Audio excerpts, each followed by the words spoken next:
Hey Audrey, quick sound check. Can you hear us? For me? Yes, I can. Perfect. Yeah, I'll hear you loud and clear. Super. Great. Okay. Just check the video. Sorry, just one very quick embarrassing question. How should I correctly pronounce your name actually, since it's French? Should I say Audrey or Audrey is fine. Audrey Dalise? Dalise, yes. Yeah, perfect.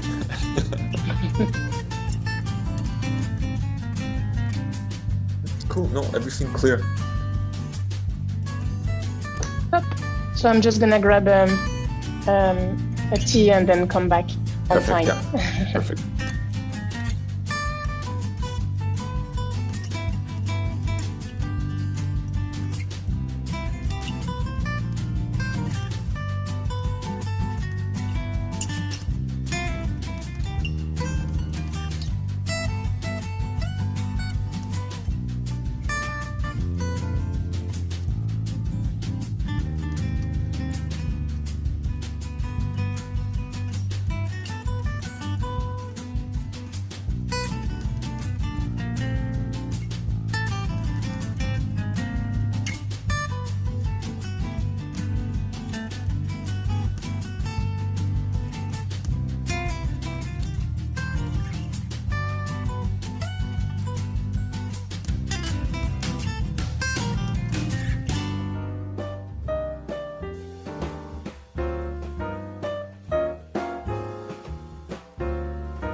Hi, Angelo. Can you hear me? Yes, I can hear you. Would you like to choose the other option as well? I'll just try quickly. Okay, now this is the other one. Okay, the first one was way better. Okay, I'm back to the headset. Is that good? Okay, yeah, that's fine. Thank you so much. Appreciate it. Thank you, Alex.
Hello, Anna. Quick sound check. Can you hear us? Hi, Alex. Yes, all good. I can hear you. And at your end, can you hear me? Yes, perfect. Thanks.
Good morning, everybody. Welcome to the conference. As we've experienced yesterday that some people take some time to be able to join. So we would like to wait for another 5 minutes. So we will start at 9:05 on time, giving participants time to arrive slowly and others to grab another coffee or tea. See you in 5 minutes.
Good morning, everyone, and this is my pleasure to welcome you to the Resourcing Virtual Conference 2022.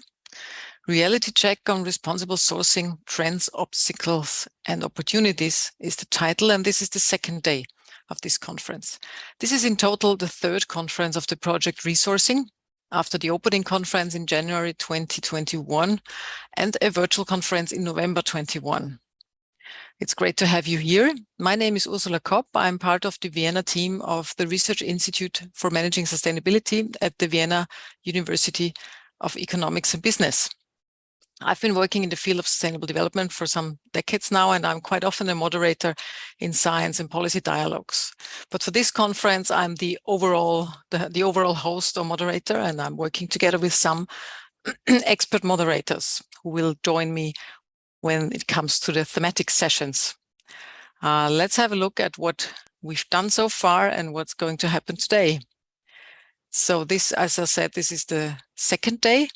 Yesterday, on day one, we heard about a stress test for responsible sourcing. We heard about cross-sectoral cooperation that is necessary, or also the necessity of regulations, etc., and many other topics.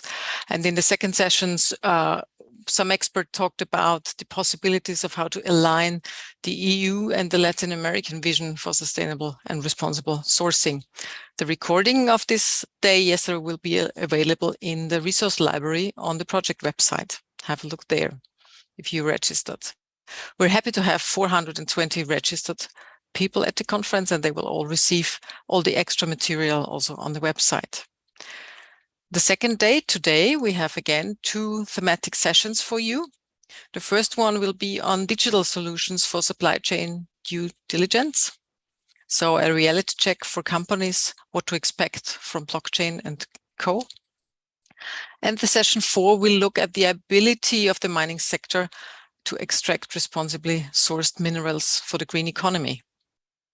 And at the end of this day, at about 1:30, again, there will be an informal clustering, an informal get-together for you if you want to take part in some debrief talk afterwards. It's up to you. And for tomorrow, there will be another session for you where you can meet and learn about 5 different projects and organizations in this field, a project networking session between 3 and 5 in the afternoon, Central Eastern Time. That's all the times that are named here are Central European Time. Before we get into the details, into the themes, I would like to give you some short general information. The webinar will be recorded and streamed via YouTube. On this stream, only the speakers will be seen and none of the audience.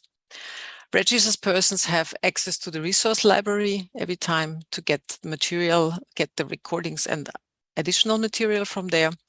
Non-registered persons can still join via YouTube live stream. If you have any questions about data protection or privacy, we did send out a participant information sheet that you can find all the details on this. We wish you a pleasant day, a pleasant morning. You could help the resourcing project by completing the conference survey we will share with you throughout the program. It will pop up at some time, you cannot really miss it, and it will be a very short one. And if you have any difficulties with the technical part of your devices or with the connection, you might want to write down the email addresses of 2 of my colleagues, Noé Barrière and Andreas Endl. They are there in the background all the time to support you. We will also put their email addresses into the chat so that you can just copy and paste it.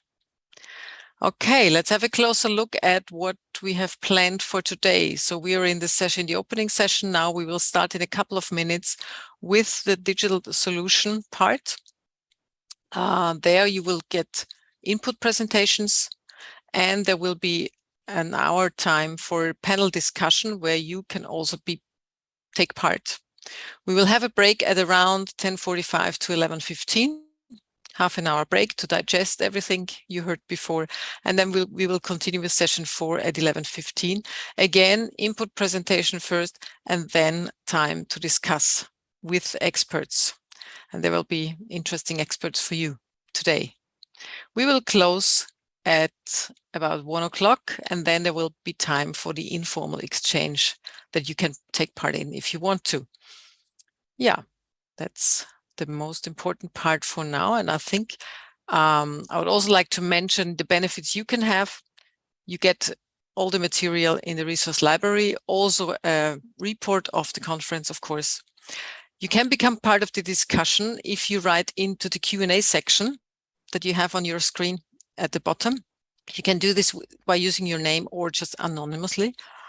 And you can have also the option to comment on other comments or questions, or to like or upvote questions, so that we could get a feeling of what's really interesting for you, what you would like to know more about. And me and my colleagues in the background, we will make sure that all your inputs and questions are seen and heard during the conference, and you get the answers that you're looking for.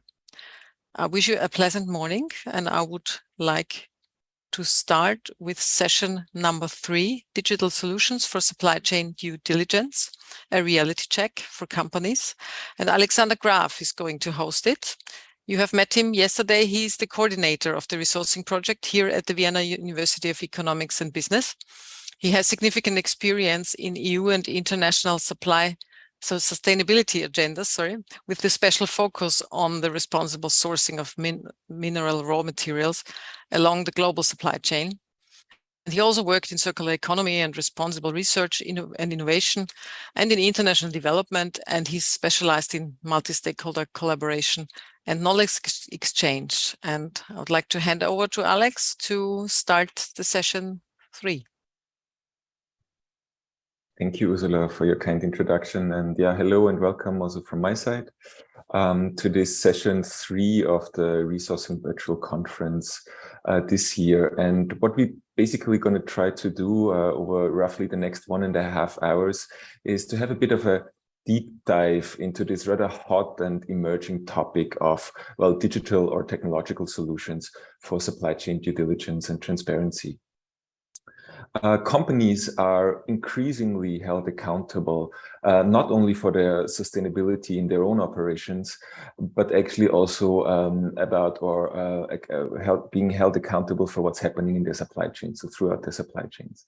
And therefore, they are increasingly pushed by different actors to collect and assess vast amounts of information, may it be on raw material flows, may it be on supply chain actors and their sustainability performance.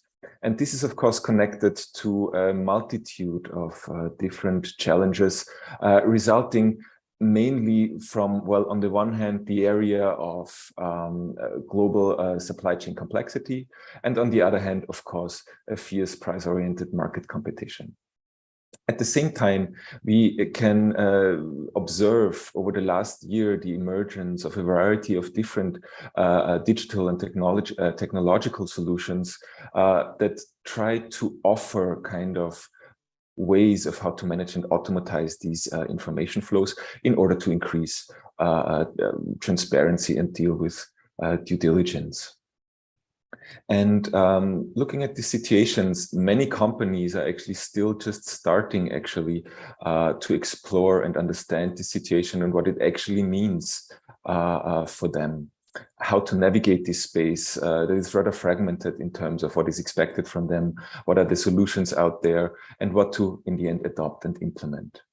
And against this background, in this session, we will try to provide a bit of a, let's call it reality check, in terms of, or along 3 lines. One is the basic question, where do we actually stand with these technologies? Blockchain, but not only blockchain, other digital solutions such as data spaces, peer-to-peer exchange, material passports, etc. What to expect from them and what are the major challenges connected?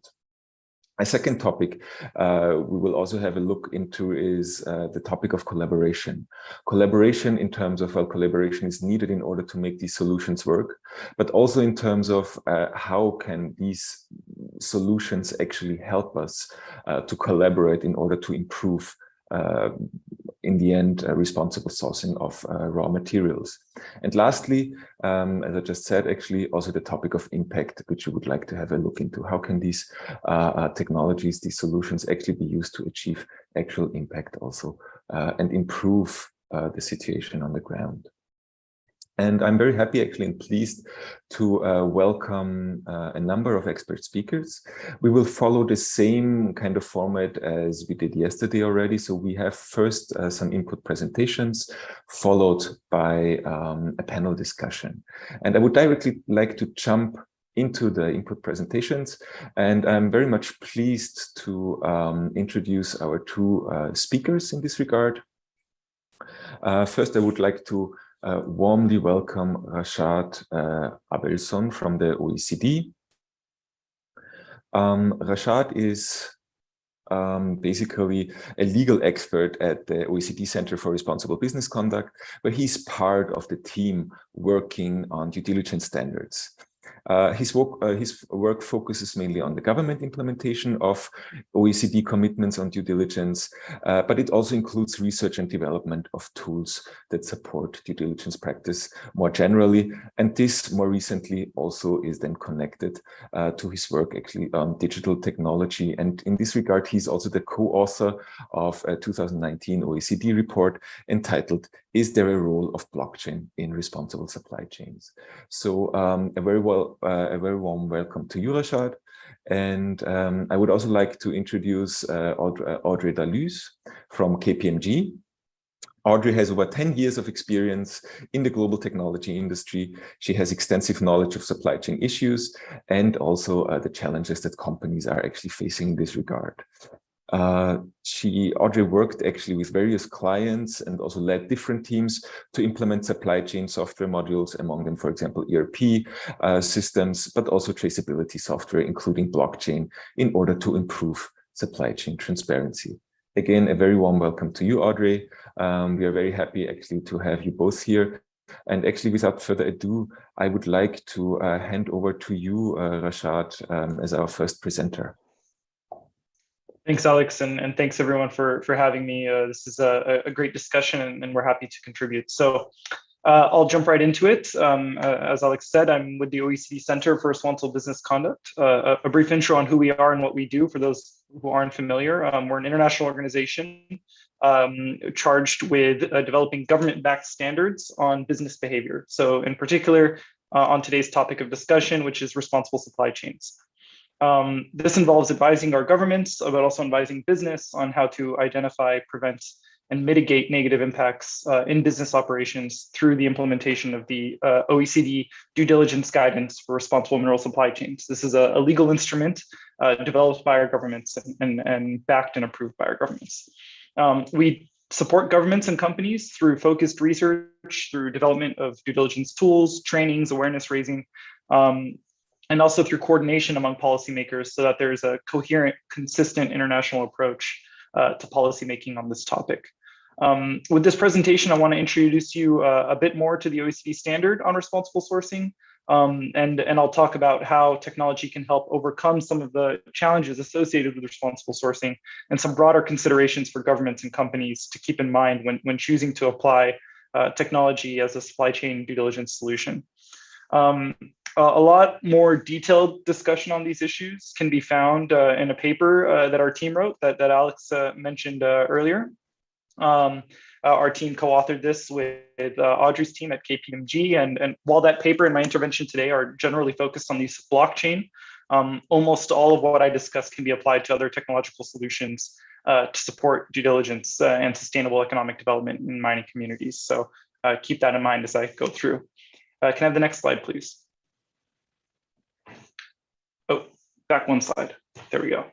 So I'll focus first on the standard for those who are less familiar. So the OECD guidance provides companies with a common framework and detailed recommendations on how they can identify and address negative impacts in their supply chains, and then make progressive improvements to manage those impacts over time in a transparent way.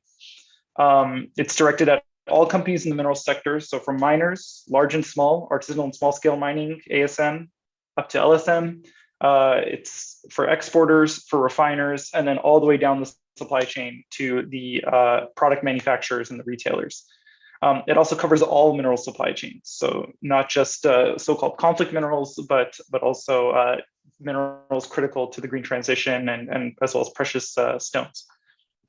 Implementation of the guidance is a legal requirement for certain companies in many jurisdictions, particularly as new legislation is emerging every year on this issue. I think notable legislation includes the US Dodd-Frank Act conflict minerals rule and the EU conflict minerals regulation, but there are many others that are popping up that are either fully or partially integrating the requirements of the guidance. And because the recommendations of the guidance are to cascade due diligence expectations to suppliers and sub-suppliers, many tiers up and down your supply chain, these legal requirements, even though focused in specific jurisdictions, actually have far-reaching effects. The approach recommended in the guidance isn't like the typical compliance approach that companies might be familiar with. And that's because our objective with this instrument is to promote responsible investment and sustained engagement in mining communities. What we'd like to avoid specifically, and what I'll get into with this blockchain discussion, is seeing de-risking from certain mining areas through disengagement from those areas. So we want continued sustained engagement to slowly and progressively over time mitigate those risks and results in sustainable economic development for mining communities. Engagement with artisanal and small-scale mining in particular is critical for mineral supply chains. So ASM represents a significant share of mineral production across various minerals. And I think the latest estimates by the World Bank and PACT, which is an NGO that does research in this field, are that ASM employs about 45 million people globally, with the livelihoods of millions more sustained through ASM and other economic activity around ASM mines. Now, ASM is a particularly informal activity, and the challenges around ASM addressing the negative impacts on their sites are quite difficult to overcome, but that is not to say that ASM is more or less risky than LSM. On the contrary, issues such as corruption, money laundering, child labor, sexual exploitation, and other human rights abuses also take place in large-scale and industrial mine sites as well. But the vulnerability and lack of capacity for ASM make it much harder for them to address these issues and then overcome challenges to enter the legal and responsible mining market. So one of the key messages that I'd like to relay with this presentation is that companies should be using technology to engage responsibly with all of their supply chains, not just LSM, in order to overcome these challenges and to drive positive change, thereby achieving the objectives of the OECD guidance. Can you go to the next slide, please? So now to get into the technological solutions. The reason I focus on blockchain specifically is that it is probably one of the most tailored solutions for supply chain management that we've come across, and then was and still is to a certain extent one of the most hyped digital due diligence solutions. Starting 4 years ago, when the excitement around blockchain was really starting to build, the OECD started an informal mapping of the various initiatives that were popping up. And in the minerals space alone, we also mapped the garment and agriculture spaces. We found like significant number of initiatives related to gold supply chains, to cobalt, diamond, tin, tantalum, and the list has gotten even bigger since then. And with all this hype, it made understanding the potential for blockchain especially confusing for companies and policymakers. So that was the impetus behind this research paper that we drafted to look deeper into the solution. Our approach to this paper was really technology agnostic. We weren't trying to promote one form of traceability or chain of custody system over another. We were just trying to understand the topic and inform our stakeholders on how they can use it. So what challenges does the technology seek to address? Well, as I'm sure you know, supply chains are extremely complex and fragmented. Alex hinted at this in his intro. This makes it particularly difficult to track where the goods are coming from, and also makes it difficult to understand who's handling your goods, which are both key sets of information for understanding risks and impacts in your supply chain. And then due to the formal and informal nature of certain actors in your supply chain, and then different levels of strength of governing institutions globally, it's really a significant challenge to ensure the accuracy of reported information that you're getting. So it's also well known in this space that some of the biggest challenges for supply chain due diligence have been the financing of mine sites and the cost burden of implementing due diligence changes necessary to meet international standards. Can we go to the next slide, please? So how does blockchain propose to address those challenges that I just mentioned? Well, with all of the relevant supply chain actors mapped out and agreeing on a common blockchain framework, the blockchain can allow for faster, more secure, and potentially more accurate supply chain visibility. This in turn can lead to more easily identifying fraud and anomalies in your supply chain and more transparency into who's handling the goods. Likewise, you have virtual currency and self-executing contracts that could allow for better bankability to vulnerable groups who might struggle for access to legal sources of finance. So blockchain really presents a lot of the desired outcomes that we want to see through supply chain due diligence. And can we go to the next slide? So that all sounds great. Why don't all companies just adopt this solution? Well, adopting a blockchain solution or frankly, any other data gathering technology would require overcoming serious hurdles related to value chain cooperation. This includes getting the supply chain to agree on a standard data model, on rules of governance, on interoperability, and on rules of transparency. Many companies have invested significant time and money in their own databases and won't be easily convinced to spend more time and more money to adopt this new model, especially if it only affected a narrow aspect of their supply chain management.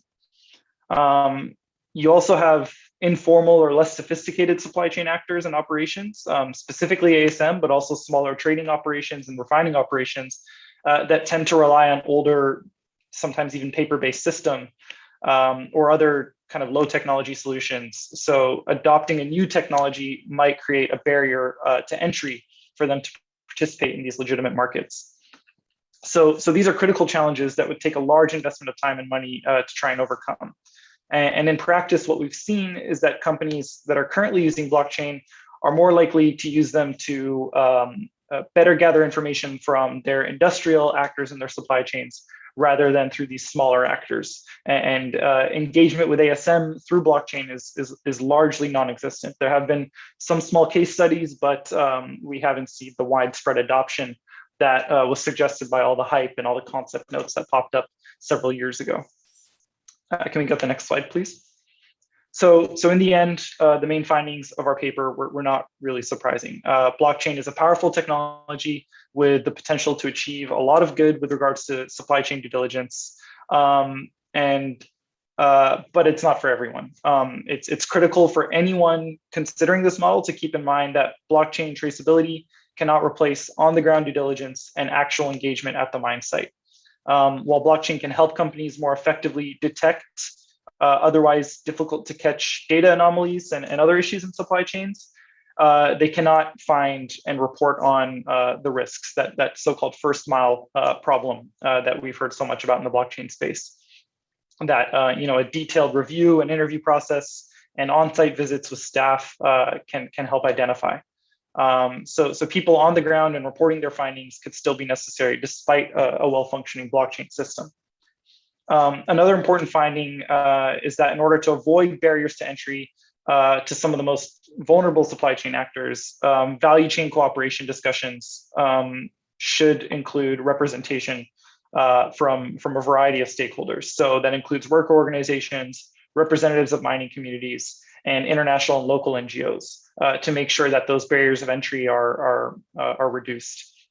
What we like to say is that for these smaller actors, the standards aren't lower, but maybe the ramp to get to those standards is at a different angle. So what essentially that means is that maybe these smaller actors need a little more time and a little more investment to overcome basic due diligence hurdles. But that doesn't mean that the standards are lower for them. It just means that companies should rethink the way they interact with them. And if blockchain is properly implemented, that could be done. And can we get the last slide, please? So here are some broader considerations and recommendations. I'll let you take a look at the paper to read through those in more detail. It's actually essentially repeating a lot of what I just said. So value chain cooperation is necessary. All actors should be consulted. Blockchain isn't for everyone, but then those companies that do use it and do use it properly could unlock a lot of potential. So that's all for me. And wait, actually, that final point, technology should facilitate market access, not act as an additional barrier. So that's my final point. Thank you very much. Thanks a lot, Rashad, for this very nice overview, actually. And I would like to keep actually questions for after both presentations. Just a reminder to everyone, feel free to use the Q&A function. You can both ask questions, but also comment and like others. Yeah, with having said that, Audrey, I would like to directly hand over to you and your presentation. Thank you, Alexander, and good morning, everyone. Very happy to be here.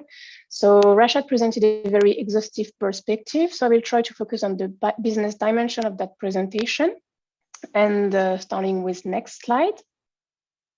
So business are under increasing pressure to build transparent and sustainable supply chain, or at least we expect them to make their best efforts toward more sustainable supply chain.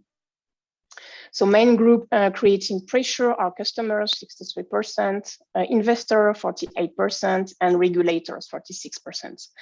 And for a company, it really has become a key topic to address.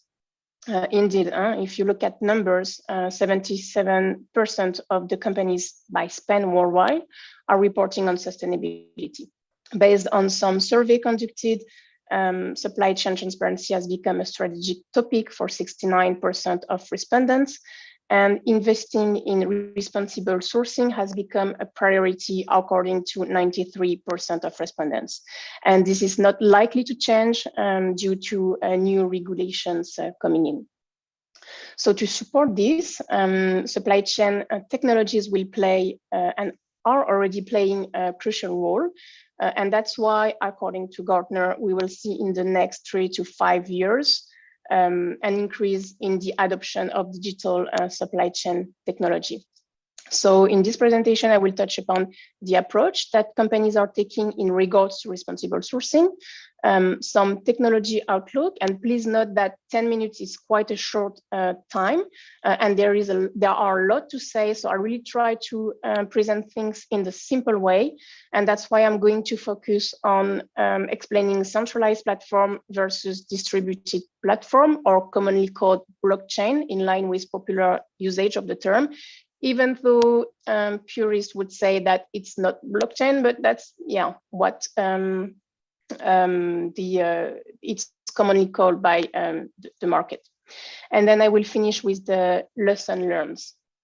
So if we move into the next slide, thank you. So if you look at a responsible sourcing approach from different companies, so at the top, you go from risk avoidance into positive impact. And that starts with compliance. So you ensure legal obligations are met.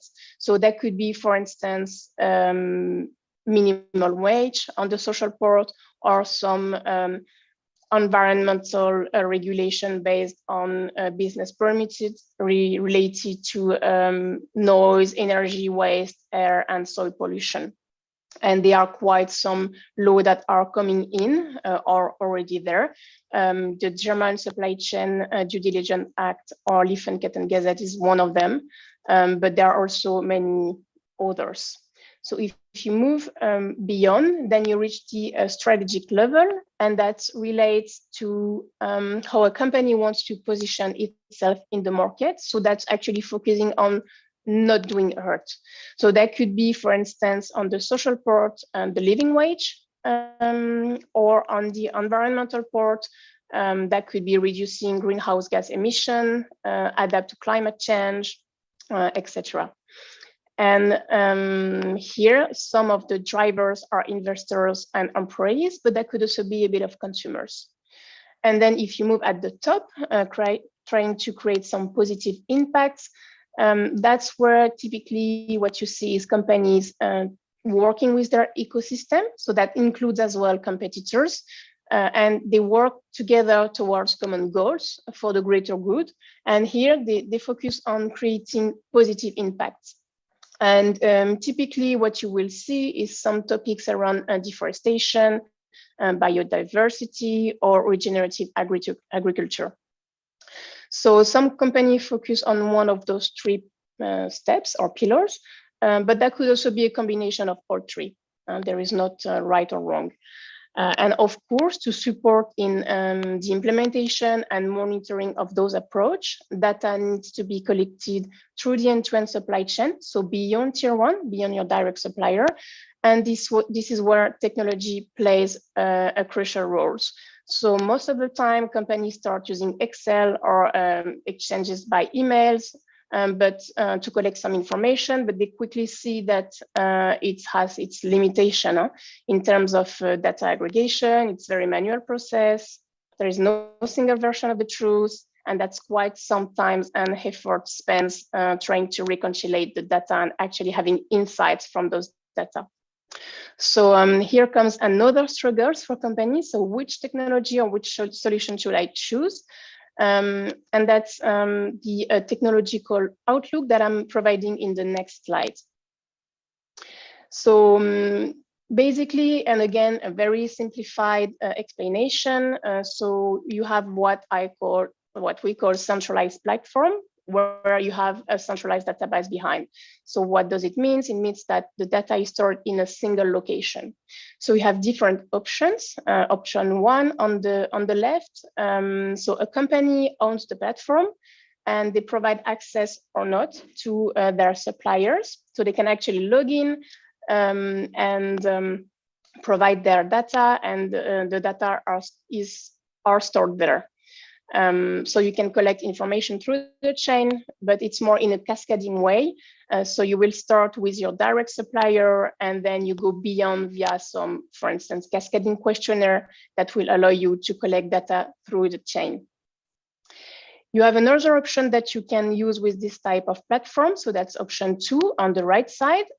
So here at the central port, here is a neutral party.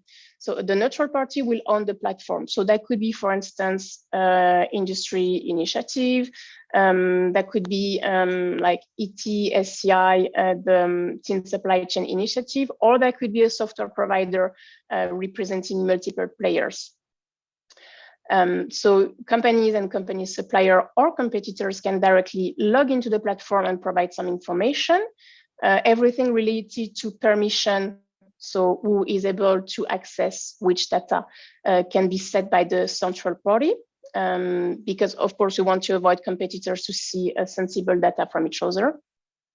And here what we see is that the governance is usually the main challenge and is defined by the neutral party in accordance most of the time with their members.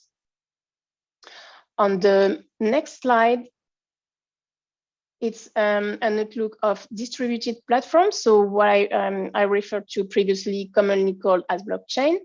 But yeah, so you have distributed platform and decentralized platform, but here we will focus on the distributed one.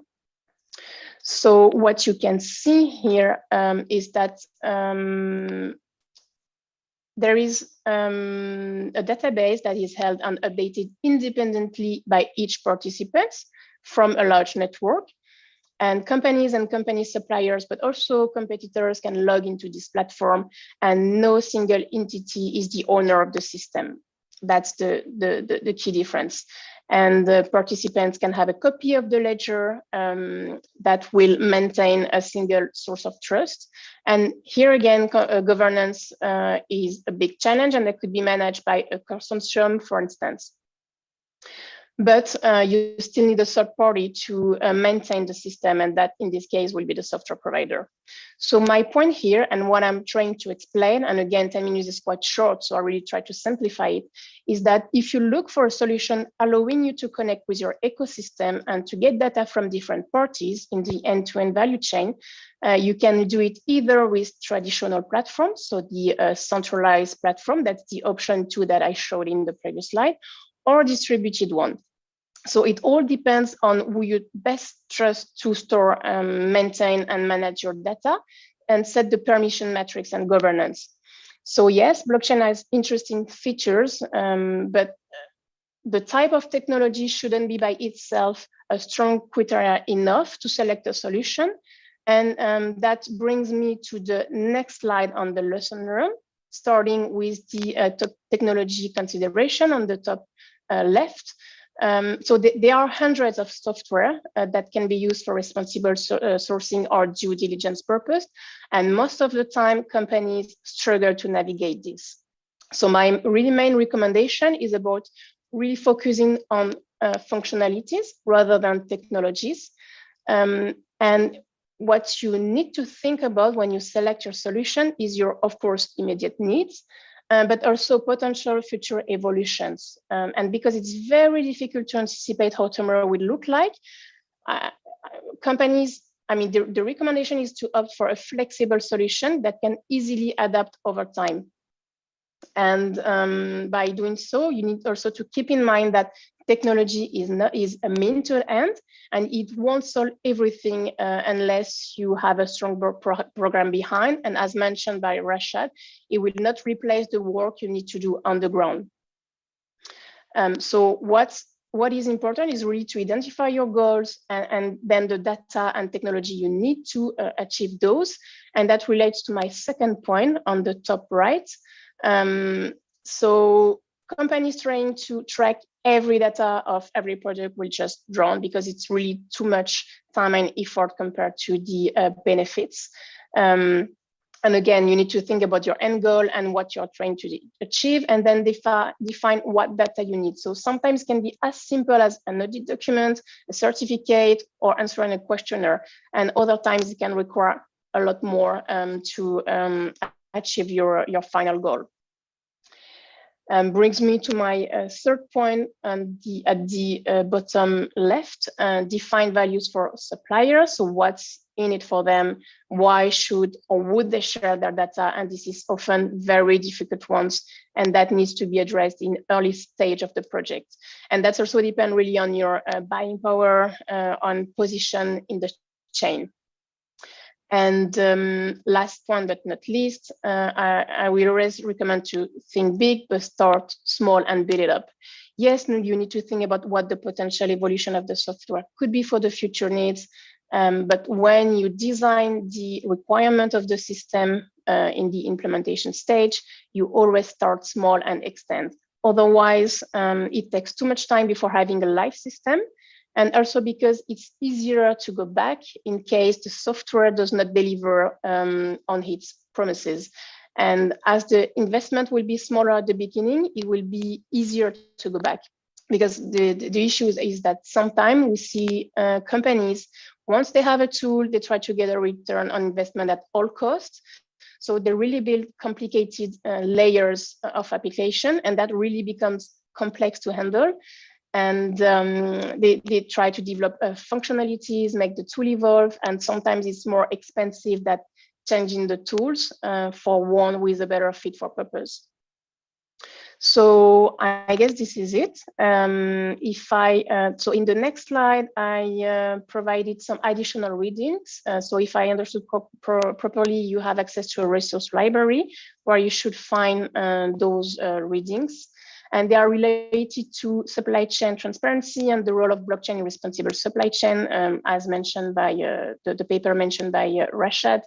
Yeah, you can go through them if you want to know more about the topics, and of course, always available to discuss those in more details. Thanks. Thank you so much, Audrey, also to you for this very concise, actually, introduction. Also, that shows us very well already and gives us some hints about, well, actually business perspectives, as you also said in your title. And I already noted down actually a few buzzwords and comments from both of your presentations, actually, that I'm pretty certain we will pick up in our conversation and panel discussion.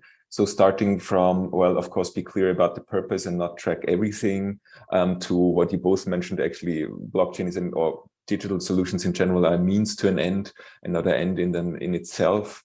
And also actually the very important hint from you, Rashad, consider the entries, barrier entries, or entry barriers, also especially for smaller actors. I'm just looking, I think we do have at least 1 or 2 minutes for some questions, and I can see already at least one in the Q&A, which goes directly to you, Rashad, and which I find actually very interesting, because this is also a point that we will certainly pick up in our conversation, I'm pretty sure.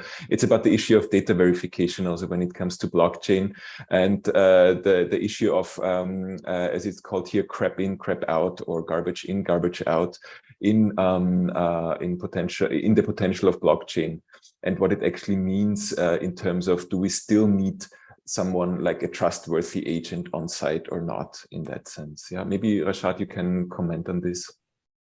I mean, yeah, you answered it. We still do. A blockchain is a specific solution for verifying specific data, but certain data just, we can't be trusted unless there's a human element, either on the ground at the mine site or through a trusted organization that's on the ground at the mine site. So yeah, there was a lot of initial presentations of blockchain in this context being presented as a panacea, the tool that could do everything, but that's certainly not true. It could do a lot and do a lot very well, but it can't replace on the ground due diligence. And I'll let the technical experts speak to the crap in, crap out problem with certain data uploaded to the blockchain. But when it comes to interviews with stakeholders on the ground, the blockchain can't do that. That takes a human element on the mine site, or in other circumstances. Mm-hmm. Thanks, Rashad. And maybe from my side, now to both of you and Audrey, as you are definitely more expert than I am when it comes to the side of blockchain, actually the architecture and what it is about. Based on this issue of garbage in, garbage out now, if I were to try to kind of summarize what is actually the most important feature of blockchain solutions for supply chain transparency, as opposed to, well, why not using just a normal database solution, for example? Would it be still correct to say, well, in the end, it is this feature of trustlessness in the sense that once the data is on the blockchain, so we're not talking about bringing it onto the blockchain, but once the data is there, it can be trusted because it cannot be altered or changed anymore without other participants knowing, so to say. And this is, of course, a big plus, a big advantage when it's about transparency in that sense. Yeah, which does not solve the issue of garbage in, garbage out, but at least once it's up there. Yeah, would that understanding be correct, or would you disagree, or would you kind of add to that? Yeah, so I think that's indeed a good point on the immutability of the system, in the sense that you cannot delete what's there. No, that doesn't solve the garbage in, garbage out, but what type of solutions solve this today? What you need to put in place is some controls, just to raise flags in case of something which is not consistent happens. So that could be some volume check or some other checks. And yes, it all comes to, at the end, who are you going to trust with your data, with the permission matrix, etc. And this is really more for companies to decide based on their use case. Mm-hmm. Thank you, Audrey. Rashad, would you like to add? Yeah, no, I absolutely agree with that. And just to add another, I think, powerful element of blockchain is the self-executing contracts and virtual currency element, in terms of offering alternative financial solutions to difficult to bank with actors in the supply chain. So that's something traditional databases obviously can't do. So and a really valuable aspect of it. Mm-hmm. Thanks. Yeah, perfect. I'll also note this one down because I'm pretty sure it will be mentioned also during the panel discussion. Audrey, just very quickly, let's say 1-2 minutes, not more, then I would like to move on. More a question out of personal interest. Also, I found it quite interesting when you showed the pyramid actually, and the different kind of motivations and also drivers for supply chain transparency, from risk mitigation to really kind of achieving positive impact in the end.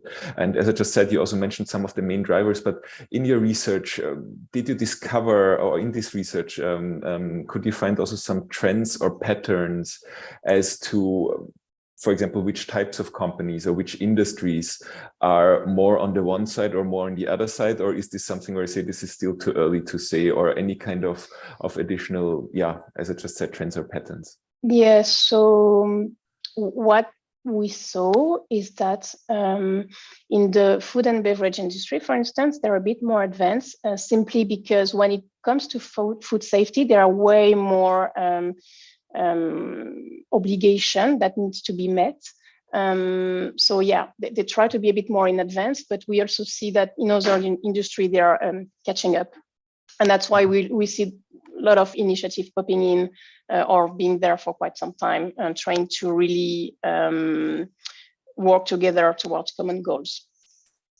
Okay, cool. Yeah, thanks, Audrey. And I think with that, I would like to thank both of you again, Rashad and Audrey, for this really interesting insights and input presentation. I think we have a lot of food for thought and a good overview now to directly go into the panel discussion.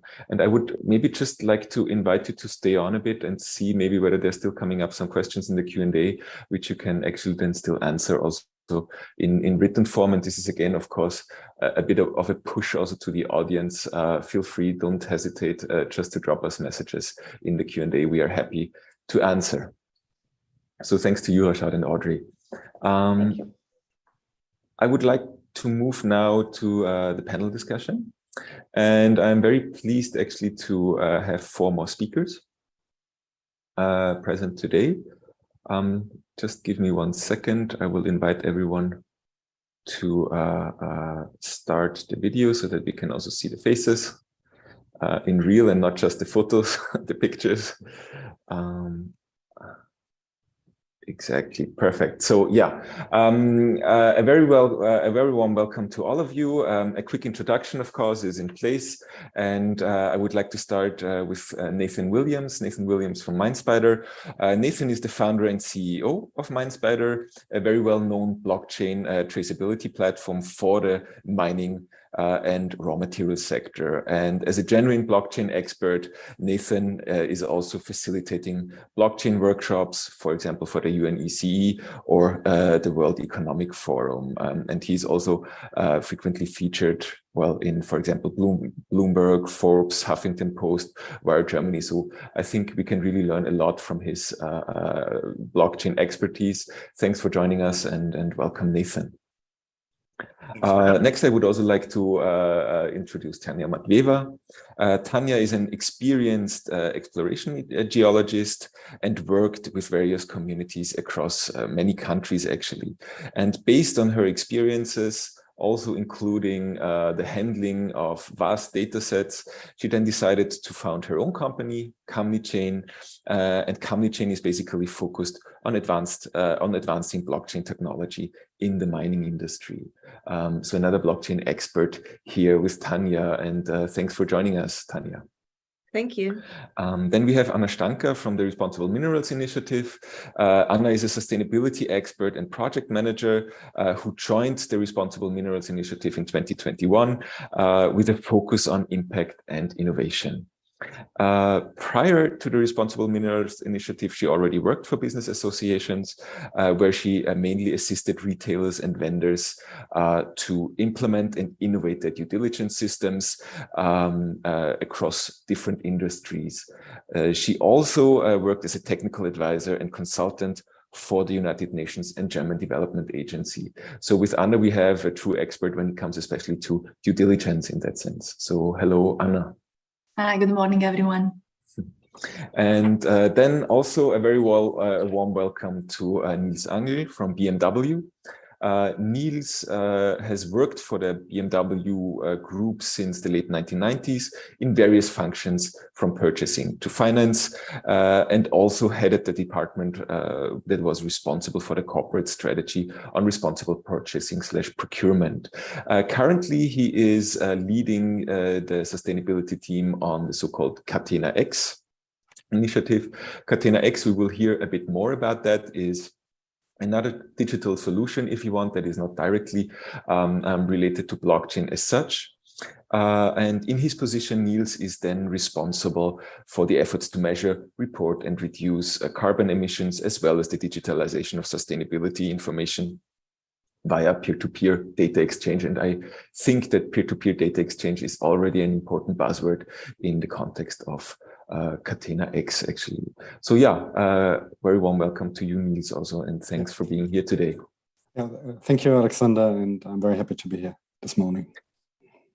Yeah, cool. With that in mind, I would actually directly like to jump into our discussion, and just quickly again, the reminder to everyone, use your Q&A. We will try to bring in your questions whenever they pop up. And also to our panelists, please use the raise hand function that you can see at the bottom of the Zoom webinar whenever you would like to kind of come in or add actually comments to the questions or to the discussion in that sense. So just feel free to come in.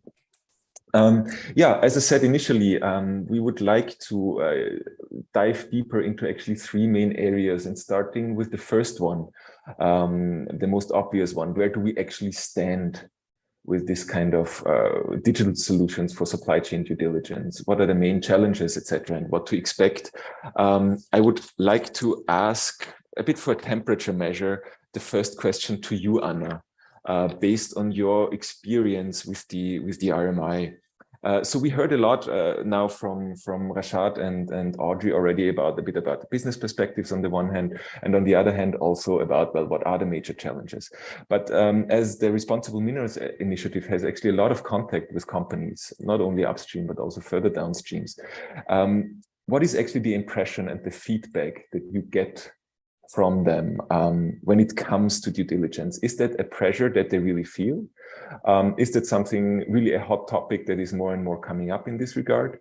And if so, how is their take on blockchain and other digital solutions in this regard? Do they see this as a game changer? Is this a hot topic for them? What are the concerns in this regard? Just to see a bit from your perspective and from your dealing with companies, Anna. Thank you, Alex. And yeah, you asked me a very packed question, so I'll try to unpack it a bit and take it step by step. Maybe just to give it some context, the Responsible Mineral Initiative is indeed an initiative that is dedicated to responsible mineral sourcing. And as you said, we work very closely to companies in sectors that are sourcing, transforming, retailing products that contain minerals, and that can be electronics, automotive, but in today's world, really, we found metals in every product. We find batteries in many products. So it also ranges from toy producers to household appliances producers, medical device producers, and so on and so forth. So I will speak a bit from the point of view of what we hear from our member companies and the experiences and the concerns that they can have. And maybe I'll start saying that the question of supply chain transparency and the need for traceability is not new. It's not questions that just came up today. It has been there for quite some time. And really the drivers of it have to be found in what Rashad was mentioning. So the regulatory development that started a few years ago with Dodd-Frank and also more recently with the EU conflict mineral regulations, really expecting companies to know the provenance of their goods containing minerals and metals, and to be able to evaluate risks of associations with conflicts, with human rights abuses, or with bribery and corruption. So that drive has been there for quite some time, and indeed it has gone hand in hand with the search for solutions, for technology solutions that could facilitate the traceability of a product, and also the collection, the storage, the analysis of data that is required to undertake then that level of due diligence. Now, more recently, I think there has been a new impetus and a new wave of attention that has been brought to those digital solutions by new regulatory developments. And we have to think particularly in the European space of the EU battery regulations, but also of the upcoming Cross-sectorial due diligence regulation that really ask companies, particularly in the downstream portions of the supply chain, of being able to trace their products, so having a traceability of chain of custody system in place, and also being able then to know and react on potential human rights related, environmental related risks that are connected to their supply chains. So that new stream sort of regulatory development has really drawn refreshed attention to the need to identify technology solutions that could help them for that purpose. And I think we also need to keep in mind that at the same time, in the green space, in a way, there is a drive towards the circular economy. And with companies seeking to establish circular business models, again, there is a need to be able to trace the provenance of products and to also record and store attributes of those products that will then enable the reuse, the recycle, the repurpose of the products. So there is these two streams that, in a way, are bringing new pressures and also new attention on companies in terms of increasing transparency of their supply chain. And what is new there, I think, that is that while the traditional responsible sourcing regulations were putting a lot of responsibility on the midstream and on the upstream of supply chains, today is also very much the downstream, so the brands, the retailers, the manufacturer that are feeling that need to increase transparency in the supply chains. Now, in this context, blockchain as well as other technology solutions really present an opportunity, and they are seen as a promising venue to increase transparency by many of the companies that are working in the mineral sector.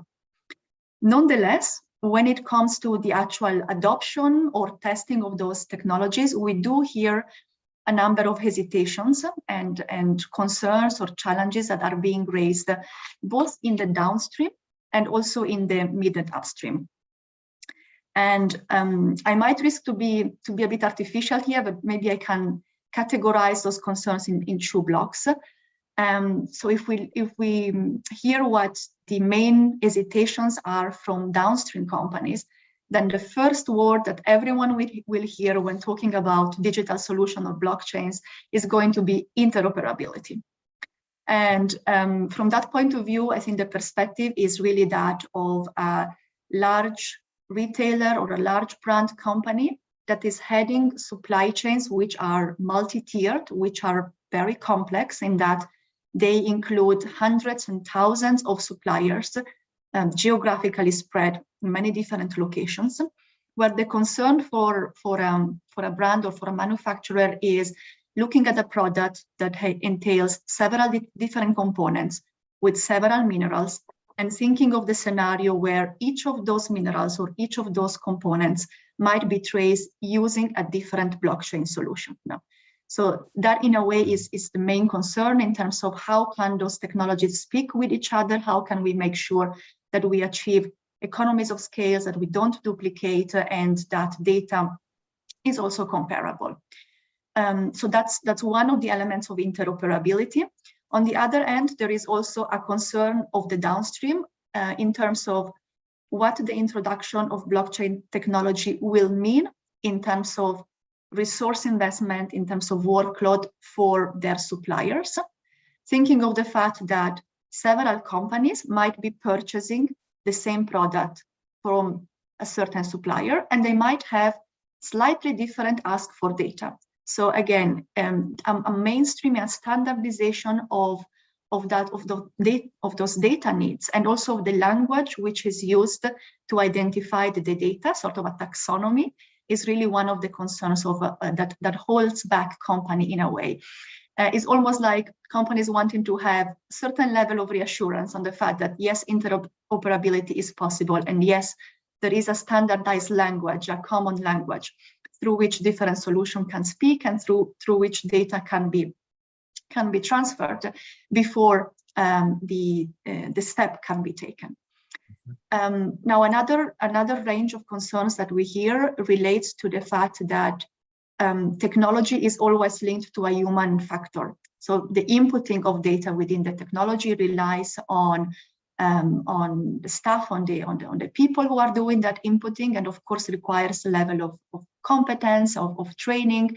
And there is there a question of how do we make sure that the data that are inputted in the system are accurate, that they are correct representation of what we are trying to capture. Because the beauty of blockchain and of those technologies is that they can almost offer real-time information, but that information is only as valuable as it is at the time when it is inputted. So if, as the audience was saying, if garbage goes in, then that is what will travel through the system as well. So that with that concern comes also the question of how we can practically link the digital technologies to sources of verification which already exist. We have many certification systems, we have inspection and audits which are already established, but they are not necessarily designed to speak to those technologies. So the question is there, can we integrate these two words, the third-party verification, the trusted party verification in a way with what goes into the technology. Thank you. Thank you, Anna. If it's okay, I would try to leave it for the moment with that, because I think we got so much input already, and we will try to pick up on that anyway. Especially, I think the points on interoperability. I think you hit the nail, and we will come back to that a bit later. If that's okay, I would like to kind of directly move on to you, Nathan, and ask a bit of a question again back to challenges and concerns when it comes to the implementation of blockchain solutions. And it is basically a similar question I asked Rashad already, but now from your perspective, as you are someone who is directly developing and implementing a blockchain solution with clients, with companies, from your experience, what is actually the biggest challenge that you are facing, or what companies are facing when implementing these solutions? Is it more on the technological side? Is it more on the non-technological side? Yeah, just your take very quickly on that one. People don't know what they want. That's the biggest challenge. The thing is, we're talking about a really complex arena, right? We're talking about everything from upstream due diligence. We want to know, can we automate that? Can we make sure that that's, secure? We're talking about cross-border transactions. Can we get better data so that we can automate that and make that secure? We're talking about downstream assurance. Can we protect our brands and make sure that we're, not contributing to forced labor, or making sure that we're at least compliant with laws, or we have reduced risk supply chains? These are all different problems. And when we're starting to think about a technology solution, blockchain is a very good tool. It's another tool in our belt to get better data. But what we often do is, because we don't really have defined what the most important aspect of the problem is that we want to deal with first, we tend to think of all of the solutions, whatever, and then we try and say, okay, well, how can we blockchainize that? Now, the problem also is that usually the people who know the problems, or feel the problems, or have the problems, or interact with the problems on a day-to-day basis are not technological people. And so then when you're trying to design a solution for these problems, the people that are engaged in the dialogue are not people that really understand how the technology works. But on the same side, when you get technological people who understand how the technology works, they often don't understand the problems and the complexities of the supply chain that you're dealing with. So it really, this is one of the big challenges. And even though that there's a lot of different efforts that are going out there, the slowness in adoption comes from this complexity and this mismatch between people that sort of understand how to build a solution and people who understand sort of the complexities of the problem. I'll give you an example very quickly. There is a big difference between a chain of custody solution from mine to smelter, right? That's one problem that you might be dealing with, versus the mapping out compliance supply chains for a battery or for an electric vehicle. Now, you might be able to use the same technology, the same digital platform to get both managed, but the data that you'll collect, how you will collect it, how you will secure it is very, very different. And getting those two to talk together is going to be hard, because in the middle, you've got also the traders. And so this idea of we're going to map everything as it comes out of the ground until it melts down, until it turns into a component, into a circuit board, into a product, into a car. Understandably is overwhelming, because I think that that's, and in a way that's not realistic. But that doesn't mean that we can't solve a lot of these problems if we start dealing with the most salient and the most pressing issues first. So that's sort of like the overview. And whenever we're talking about things like interoperability, I'm the biggest wet blanket in here. We can make data from one system to another, no problem. But usually I feel we're getting ahead of ourselves when we talk about blockchain interoperability, because we haven't defined exactly what we want to interoperate. Like I've got an API on my system. We can get data off it and onto something else. But the question is, will it be as secure? Is that good enough? What's for practical purposes? Usually the people that talk about interoperability are talking about, I don't want to be subject to a single service provider. And that's a legitimate concern. That said, getting two blockchains to interoperate in a technological sense is like sewing a cat and a dog together. And so the real question is, what do we want to interoperate? How do we want to interoperate And we can't really answer those questions until the field is more mature with people enacting things at scale. Once they're enacted at scale in a production environment, which we are seeing now, which is actually very encouraging, then we can start to say, okay, we've got this section operating at scale. This the cross-border stuff is operating at a production capacity. Now we need that to interoperate with the mine to smelter chain of custody, so that we've got a secure supply chain. How can we make that happen? And we can iterate in that way, as opposed to coming top down and I think, Nathan, I would like to stop you on this one, simply because I will come back to precisely this question at a later point.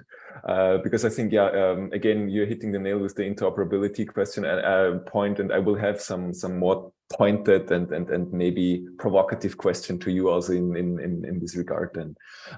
But other than that, I think the key messages I took away from your comment in terms of challenges is, on the one hand, actually very much what actually both Rashad and especially also Audrey mentioned. So as a company, be clear about the focus, don't try to do everything, know the purpose, what you actually try to achieve. And on the other hand, also this point of the interaction between, let's call it the tech people and the non-tech people in this regard is a kind of important point.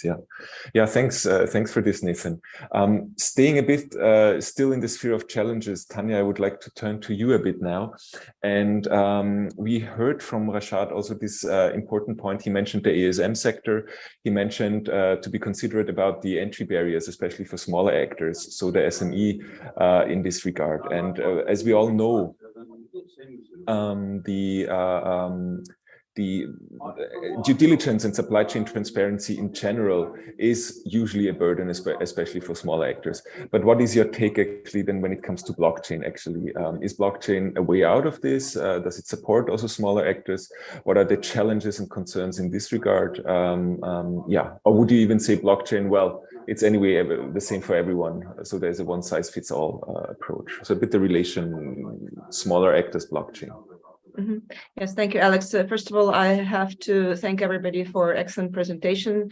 Very good, I think, setup of the scene here for our discussion. Of course, I have to congratulate Nathan for inventing the word blockchainize. You should actually trademark it. I've never heard that before. I think it has a great potential. I would turn the problem here on its head. Right now, a lot of miners see this blockchain as an extra expense. It's something that they have to do. They're asked to do it. They need to do it to comply with their requirements of their clients. And what needs to be communicated, and this is again the problem that Nathan just outlined, that we all live in different worlds. There is a mining world and there is a blockchain world, and there is no connection. And this is where I sit here, is that they can actually benefit from this technology. Yes, you can show where your metals are coming from. And as a mining companies, they don't need to know where their metals are coming from. They know. But there are all these additional elements, like the payments, like the smart contracts, et cetera, that mining companies themselves will benefit from. And right now, it just so happened that right now, blockchain technology is mainly used for tracking where materials are coming from. But there is a huge potential for the mining industry, like other industries, like oil and gas, like construction, like logistics, to benefit from the blockchain technology. And I think this is where the focus needs to be. And then all these, small enterprises, ASM, look at our, organic coffee, this or organic cotton. This is already, blossoming. We just need to tell the ASM, look, what does it matter whether you grow coffee and sell small batches, or if you sell small batches of your concentrate? Learn from them and adopt it. But don't do it as like you have to do it in order to comply, and it's an extra expense and it's scary and unpleasant. Show them what are the benefits of it, and then it will take off. Mm-hmm. Thank you, Tanya. So yeah, I noted down actually some of the benefits that you mentioned in general also, which is also relates a bit to a question that I would have had later in terms of, well, what is there actually in terms on top of mere, let's say, reporting or compliance or business, what business case may there be? And maybe we'll come back to that later as well. Other than that, I take your point. Well, we have some lessons learned already also from other sectors, and I think this is something we should take up on. Yeah. Mm-hmm. Niels, I would also like to come to you now. Particularly interested to get a few insights from you now on Catena X, actually, because as I mentioned initially, Catena X is a bit of a different approach to, well, digital supply chain transparency, but still a very interesting one. And so I would like to give you the floor to perhaps 1 or 2 minutes, give a quick introduction what this actually is about. Just to let you know, in yesterday's session, we already had a question about Catena X. So okay. People are aware about it. I think this is also interesting. And then I would just like to ask you, take the opportunity then also when talking about Catena X, maybe let us know what was the motivation actually for BMW to join Catena X. What are the challenges you are facing in this regard when it comes to this solution? Yeah, I'm happy to do that. I think I sent you a slide. I don't know if you can share that. Exactly. I would like to ask our technical support. Exactly. I think it's popping up already. So don't worry, it's just one slide. I think it's a bit easier to explain then. So we, Catena X, we are an initiative which set out to digitize the automotive value chain. I've written supply chain here because this is more my turf, but in fact the aim is to connect over the whole value chain, also including recyclers, dealerships, but also the upstream side, the industry supplying us. This is a big challenge because it involves, somebody estimated, 275,000 legal entities that have different sizes, different needs, and different locations all over the globe. We believe that we should do that in a peer-to-peer network. It has been mentioned before. What are the different kinds of networks? So here we set out to build it on a peer-to-peer exchange with a high degree of data sovereignty, data security along the chain, so that companies can be sure that they only share the data with whom they want to share the data and for the purpose they want to share. There's technology here, not a blockchain per se, but some open source connectors doing the connecting here, doing automated contracting, and building a network here, not for the purpose of sustainability alone, but also for other purposes. I'm coming to that later. Maybe explaining first who are we. We started off as a research project. We also got some funding from the German government. There are 28 companies in the Catena X consortium, which are mainly German companies, German automotive manufacturers, but also application software providers, small and medium-sized enterprises. We actually made a conscious effort to include them because they are the backbone of the automotive industry, and we need to look into their needs to connect to this network, but also some associations. We also founded an association to involve more companies which are not part of the initial group. And I think there are more than 125 members now, which are not German only, but we're reaching out to first inside Europe to European partners, but also now to other regions in the world, because the automotive value chain is global. And if you want to build a network connecting that, we need to have a global reach. There was a question about the motivation. The motivation is that there are many challenges which have come up in recent years, which involved the entire supply chain, which involved parts of the value chain which we are not connected, which we don't have much transparency yet. These are not exclusively sustainability issues, but sustainability is a big part of that, but others are semiconductor demand and capacity management, quality issues over the value chain, manufacturing as a service. So there are currently 10 use cases. And as was explained in the introduction, I'm heading the one dealing with the sustainability issues here. And the first product, the first application we are trying to build is a peer-to-peer exchange for product carbon footprint, to measure the footprint of the products in their production phase. And most of these emissions are in the entire supply chain with, let's say, aluminium manufacturers, steelworks, the battery supply chain. But we are also having some thoughts about using it for due diligence, for human rights, environmental issues over the chain, because if you have built the connections, you can use it to exchange many kinds of data. It is also important that, there's also part of the motivation why we help to set it up, that we want to use technology to digitize the supply chain, because we cannot do it in any other way. It's too complex, but also provide a degree of data sovereignty, data security for the members, and not have a data lake where all the data comes together.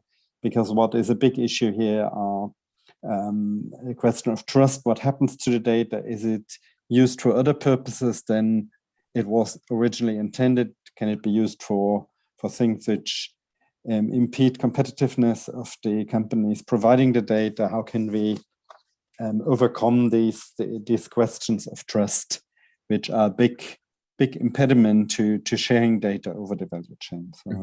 So we build a lot of safe stops, safeguards in the design of the network, and committed a lot of thinking. How can we safeguard the data? How can we make sure that companies can be sure that that they can be sure what happens to the data, and that it's not open, for example, to competitors, how their supply chain looks like, or that it's not open, let's say, for cost analysis and things like that. Thank you. And it's important that we address that. Perfect. I think on the last point, there will be also a question on that. Just a bit as a follow-up, also to understand the scale actually of Catena X and the project. So is the ambition to say really to have kind of a large scale mapping and kind of traceability of the entire supply network that you have in there, or is it a more targeted approach in terms of risk management, identifying the hotspots and only trace those kind of points and nodes in the supply chain? The ambition is to connect the whole value chain. Okay. We have to be realistic that we are going to start out with focused supply chains, which are important for the use cases. But since there are so many use cases, they will have different value chains important to them. For circular economy, you have a different set of relevant parts of the value chain than, let's say, for carbon emissions footprinting or for quality use cases. Yeah, thanks so much, actually, because you mentioned these 10 use cases, and this also goes back into the direction, the question of business cases and use cases on top of, well, mere reporting, compliance, etc. So I think this is very helpful. And actually, I would like to ask you or invite you, if you have some link or some information on that, you can also just share it either in the chat or you can share it with resourcing, and we are happy to circulate that, because I think if this can be circulated, because I think this is definitely something to learn well, there is for others. There is a Catena-X website which is really accessible and also has this slide on. And there's a presentation and also a way to contact for more information if you're interested. Happy to do that. Yeah, thanks. Thanks on this one. Maybe because you mentioned it already, Niels, I would like to stay with you and move on now a bit to the topic of collaboration also. Collaboration, cooperation, and I believe that Catena-X as a network, as a peer-to-peer exchange network, may be a particularly good showcase. Yesterday during the session, actually collaboration was one of the main topics or key takeaways, that simply collaboration along the supply chain or along the network is actually highly needed. There was even the statement that as such, there is no supply chain at the moment because, well, there is no chain, it's so disconnected. So what is needed is the connection, but not just connection in that sense, but really connection for collaboration, engagement, etc., beyond mere reporting, compliance, etc. On the other hand, and this is what I would like to ask you, Niels, now is, we all know that collaboration is needed in order to make these solutions, these digital solutions work. In order to exchange data, in order to assess the data, etc. But at the same time, we know that there is a huge trade-off involved, especially for companies, sharing data with, well, suppliers, with clients, but especially also with competitors within the same network, due to patents, business secrets, you know it. Antitrust. Exactly, antitrust. So is this this trade-off, is this a hot topic, just to get a bit of a feeling in Catena-X? Is this something that is being discussed? Are there certain areas where it's more relevant or more sensitive? And what is the overall impression? Is this something that can be tackled meaningfully? Yeah, just to get a bit of an impression, what is happening in Catena-X regarding this issue? This is a bit a big topic. That's why I also mentioned in the opening statement. I think everybody is conscious that the supply chain and how you build it is part of the competitive advantage, because I think about 80% of the same OEM's value creation is in the supply chain, not at the OEM itself. So how you structure the supply chain, how it looks like, is part of the competitive advantage. So we need to make sure that you only exchange the data you need to exchange for the purpose of the business case, and it's kind of free to join in a sense. And so we don't provide transparency of the structure of the supply chain to everybody, or not even for the next level. You start off usually with the one up, one down principle, so you can see your next level, and the underlying chain provides data. PCF is a good example, or other KPIs, but the companies don't need to show the whole value chain and supply chain to everybody. I think this is important, and technology also makes sure that it is really safe. It cannot be accessed without permission. We're also conscious that there are some use cases where you need to show more of the structure of the supply chain, but we need to have a governance to when to do that, what are the instances when we want to have more transparency, and it also needs to make clear in the governance that that is the purpose we're using the data, no others. I think the IMDS database is a good example how that can work. Okay, that's actually also a very good hint, actually, or a useful hint in that sense. So from how I understand you, it's actually both on the technological side, how the technology works, the architecture of the technology, different types of access to data, and on the other hand, of course, the governance structure that are important actually to aspects to consider in this regard. Niels, I just let you note in the Q&A, a few questions are actually popping up to you. There seems to be quite some interest into Catena-X. If possible, I would like to ask them to answer some of them also in written form, because I'm afraid we will not be able to pick up all of them. I'll try to do that, yeah. In the meantime, I would now get back to you, Nathan. I already mentioned, well, collaboration now in terms of a bit like interoperability, maybe again, this issue. And perhaps you already answered the question to a certain extent. But still, as it is a hot topic, I would like to rephrase it in a bit of a more direct way. Given that this field of digital solutions and blockchain solutions is an emerging field with a lot of different providers, a lot of different efforts and projects going on, what to expect as a company? Does this mean that perhaps, I don't know, in 3 to 5 years from now, we all have to use 5 different systems in order to connect and interact with suppliers, with clients, and share data? Or what is the current state actually, and what to expect, or what is the current trend that you see in this regard actually?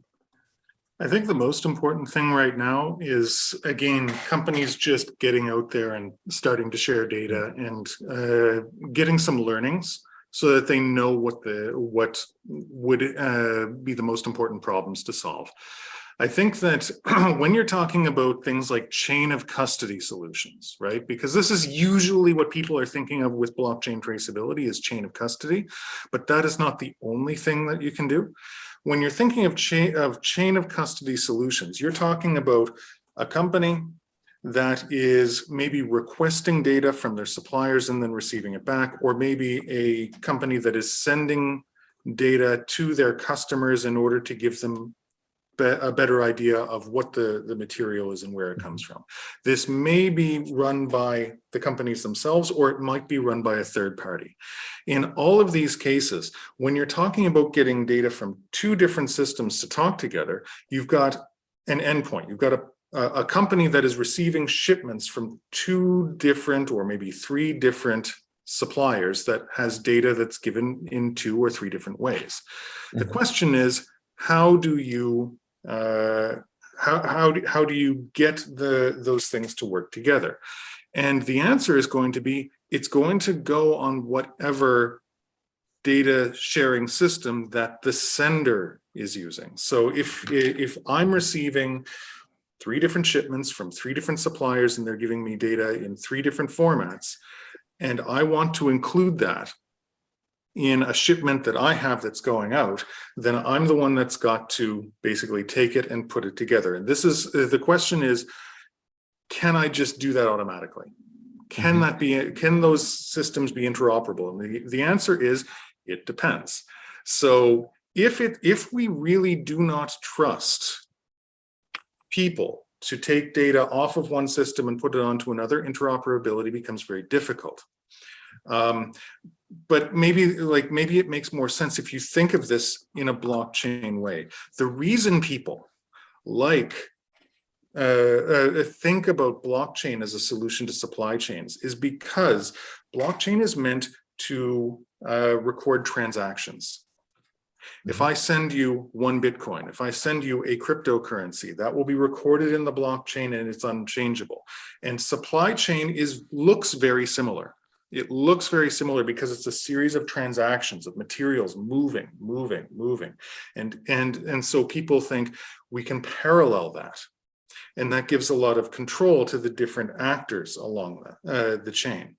Now, when we talk about interoperability in non-supply chain contexts, like getting Ethereum to talk to Bitcoin and things like that, that's usually what someone thinks about is interoperability. And in order to get those 2 systems to talk together, you usually have a trusted third party to record that. That's what exchanges are. That's a problem if you don't trust everyone in the system.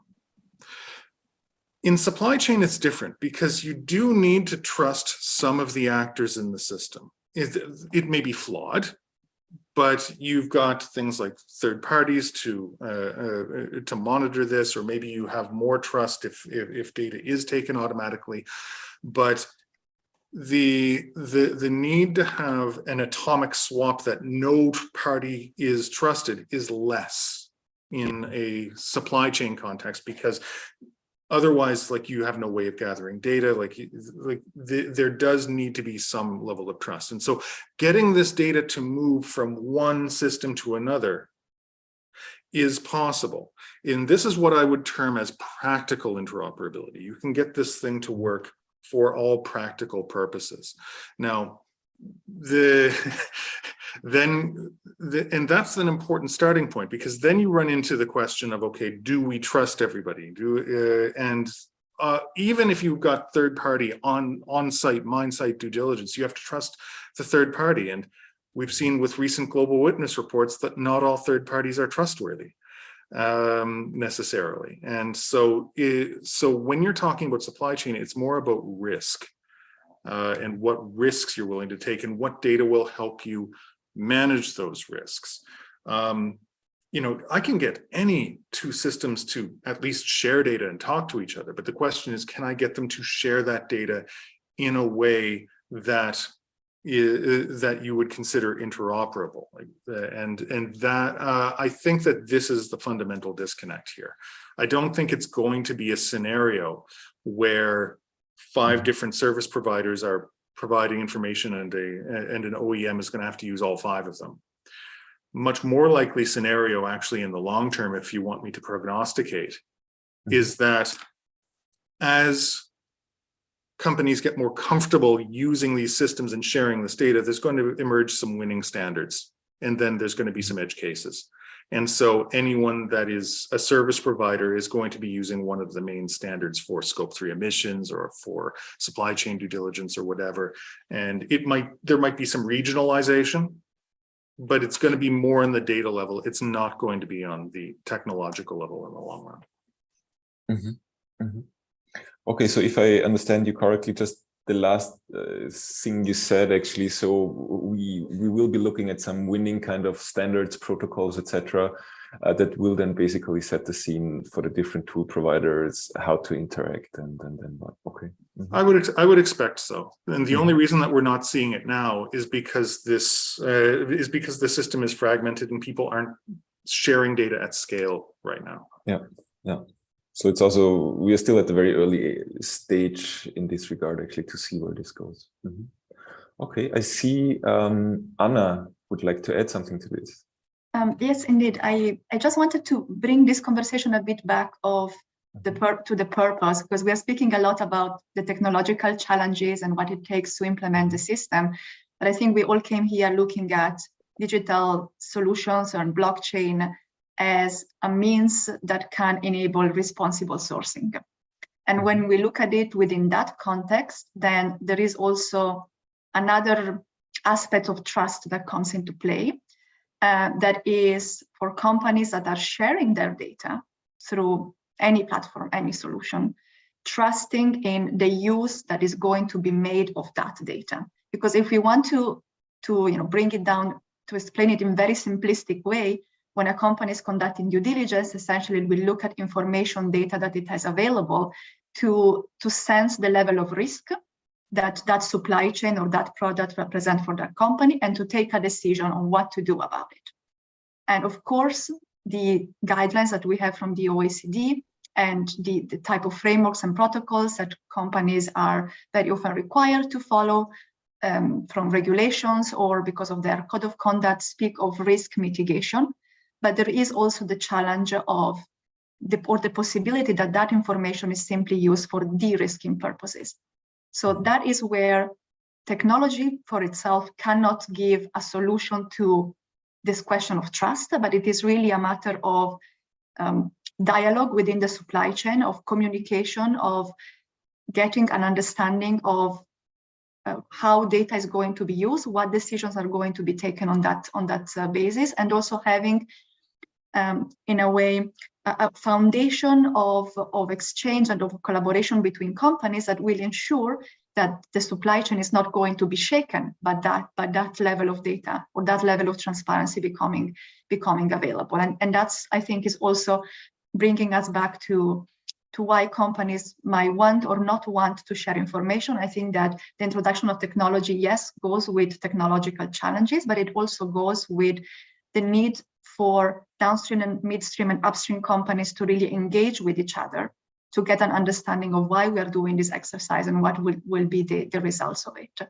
Is this risk-based due diligence? Are we aiming for some specific impact, as Audrey was saying, and what would be then the desired behaviors or reactions of the different suppliers once that transparency is brought in? I think that there is a need for a broader dialogue there than just around the use and the implementation of the technology.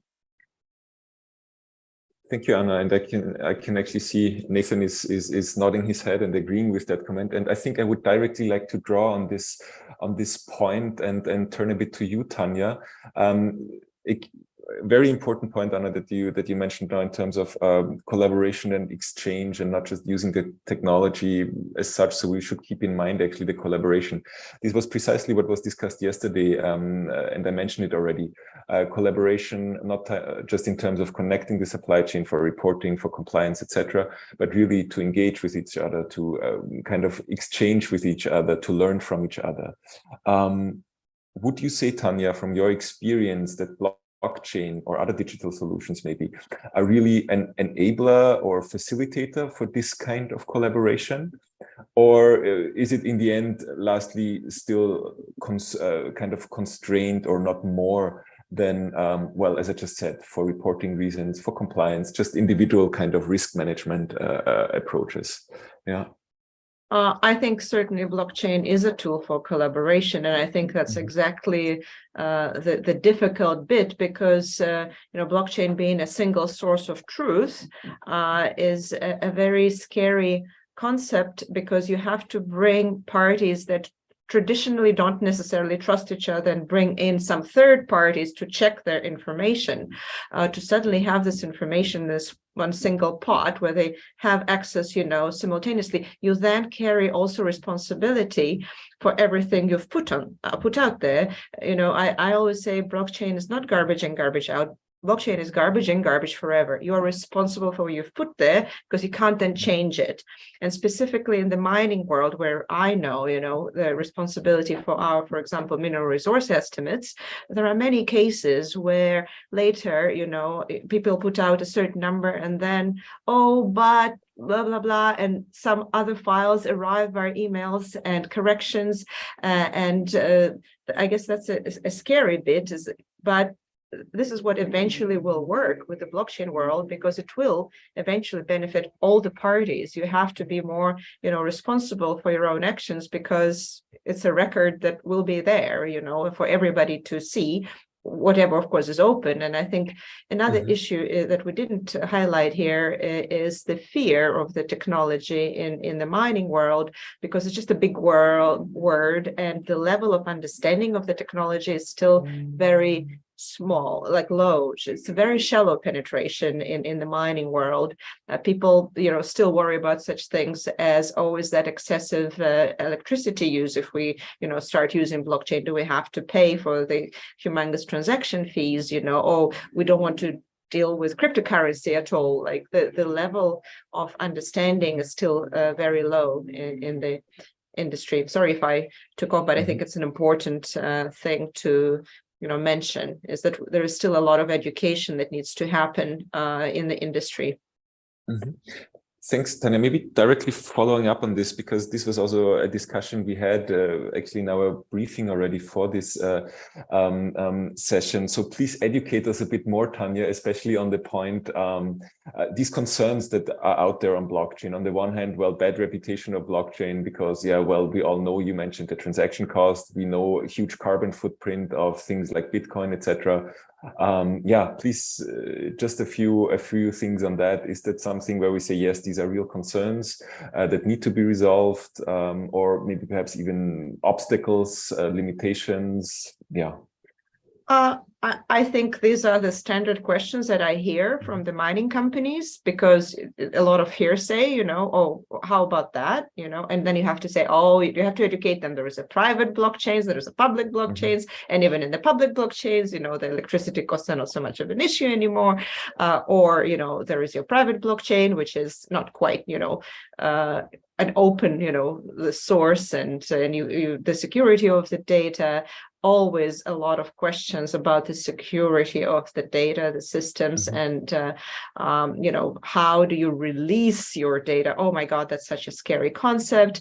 But I think, again, once the industry, the mining companies start to realize that they will actually have a better communication through that whole very long chain right now, and through the traders, and how this whole chain starts to congeal, I think that every member of it, of course, the roles will change. It will inevitably, and I think that's the power of this technology, and that's the scary bit, but that's the exciting bit. It really will change the way we would do things. I see, thanks, Tanya. I just see that Ursula is switching on her camera, probably indicating that we are coming to an end of the session already. Okay, keeping that in mind, just one very quick last statement, and I would really like to ask everyone not more than 1 to 2 sentences. If you have one single recommendation to a company currently implementing or starting to implement such a blockchain solution, what would be your recommendation to that company? What to take care of, what to be concerned about, or what to be aware of? And I would like to start maybe with you, Anna. Thanks, Alex. And I'll try to keep it very short. I think that what we need next is a consolidation of the technology business case, but I think that's essentially there. But what I would advocate for is having a very clear proof of concept of how the technology supports due diligence. There is, I think, also a comment on that in the chat. Perfect. And I think that's what is needed now to really have that proof of concept and to make sure that everyone is informed of it. Proof of concept for due diligence. Perfect. Yeah. Niels, perhaps I go on to you from your experience with Catena-X. What is your recommendation to other companies when implementing such solutions? Yeah, make sure that it's interoperable with relevant networks in your industry out there. Cool. So the topic of interoperability, I can see this is really a main point. Nathan, to you, what is typically your recommendation you give? Get started, don't wait. Everything depends on learnings, getting early traction, showing that this can work, and proving it internally. Getting started and not waiting to have to catch up later is the most important thing. Cool. Thanks, Nathan. We'll take that with us. And Tanya, please, the last statement is with you. Look beyond just traceability, see how blockchain technology can benefit your company. That's actually a very good message also. And I think we heard a few hints, maybe in terms of smart contracts and on the technological side, maybe on the different use cases, for example, as you mentioned, Niels. And I think we should take this with us. And just my last comment from my side, we still have a few new questions. Perhaps our speakers can take a few more minutes, take the time to have a look at them and answer wherever possible. Yeah, with that in mind, thanks very much to all of you. As expected, time was running fast and there are still a lot of questions, but I guess we will have other opportunities in the course of the resourcing project and we'll definitely catch up with you guys. Thanks a lot and back to you, Ursula. So I think now you can hear me. Yeah, indeed, it's my part of this conference to look at the time, to look at the overall time, and so that I have to remind the groups to come to an end. Thank you very, very much for your expert inputs and for the discussions we just heard. And I think it was a lot of things to think about and to digest, and that's why we would like to take a break now until 11:15 sharp. We start at 11:15 sharp. But before you all go, maybe you have a minute or two to complete a short conference survey with us. It will pop up in a second. An extra window will pop up, and there you will see just a handful of very, very short and easy single choice questions. If you could take another minute or two to fill that in now, that would be very, very nice, so that we can get some feedback of how you can benefit from this event. We leave it open for a couple of minutes for you to fill it in now. And then we see you again at 11:15 with the continuation of the program. Enjoy your break, enjoy your coffee and your tea. See you later.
Alex, can other people hear us at this point? Yes, I can hear you and see you loud and clear. By other people, I meant our attendees. Yes, they can. Okay, I'll be quiet then. Hi, Amanda.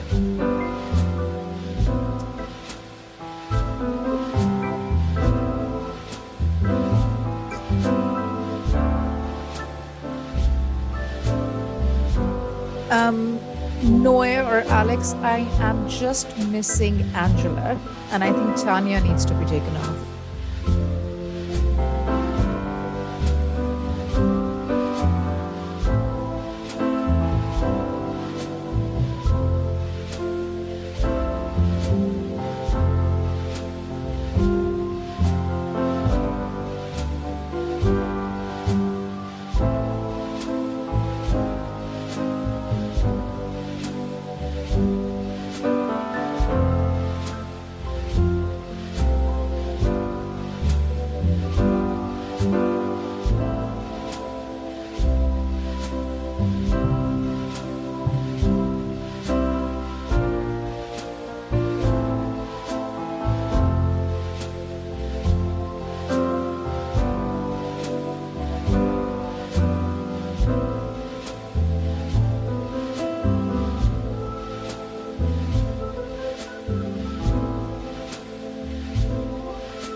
Hi, Vasudha. Good morning.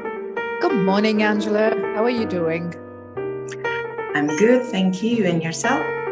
I am excited about finally being able to use the word unicorn in a Zoom call. Same here.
So I just wanted to wait until the music came down again. Hello, welcome back to the Resourcing Conference. We would like to continue with session 4 now. Is the mining sector able to extract responsibly sourced minerals for the green economy or not? And I'm very, very happy to welcome Masuma Farouki as the expert moderator for this session. And if you have been here last year, then you have experienced how lively her discussions can be. And I'm very looking forward to having you here again as a moderator. Masumi is the consulting director at Mainhütte and is part of the resourcing project team. She's a development economist working on mineral value chains, looking at the nature of relationships and engagement between industry and policymakers in the extractive sector. The microphone is yours. The next session, 1.5 hours of input and discussions, is yours. Lovely. Thank you so much, Ursula. This is a delightful day for me. For those of you who've known me for a while, I've been doing this for over 10 years, and this is the first time I've actually been able to get the word unicorn into a title. So I'm really excited about that. This is also a slightly weird day for me because for those of you who follow cricket, Pakistan is up against New Zealand for a semi-final and down in Australia, and we're keeping our fingers crossed that we get to the final so we can either place India and England. That's my contribution to sports, folks. Let's move on to what we're talking about today. The resourcing project has been looking at sustainability and responsible sourcing across mineral value chains, and we're looking at demand and what customers want and what everybody else wants. But the question that keeps coming up is, right, we understand the demand side of this, we understand what we want, we're articulating it very clearly, but what's the supply side doing?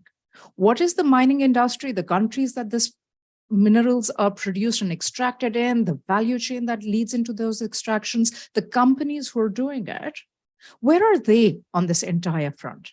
And so that leads us to this question of asking, are we chasing unicorns? I ask the hosts to enable my screen share so I can get my presentation going, because I did spend all of 3 minutes putting it together, so it would be nice to share. There we go. Right. So the question we were asking, I hope you can see my screen by now. Yeah, it's not in a presentation mode, but we can see it. How about now? Yep, there it is. Excellent. One would have assumed after 5 years of Zoom calls, I would have learned how to do this. All right. So what is the question we're asking? The question we're asking is, how able is the mining sector to extract responsibly for the green transition? Why the word unicorn? Unicorns, as we all know, are mythical creatures. They're highly desirable, but difficult to find. And no one is quite sure that they actually exist, but they're associated with good and purity. So how have we made minerals into a unicorn? What is the mining supply unicorn?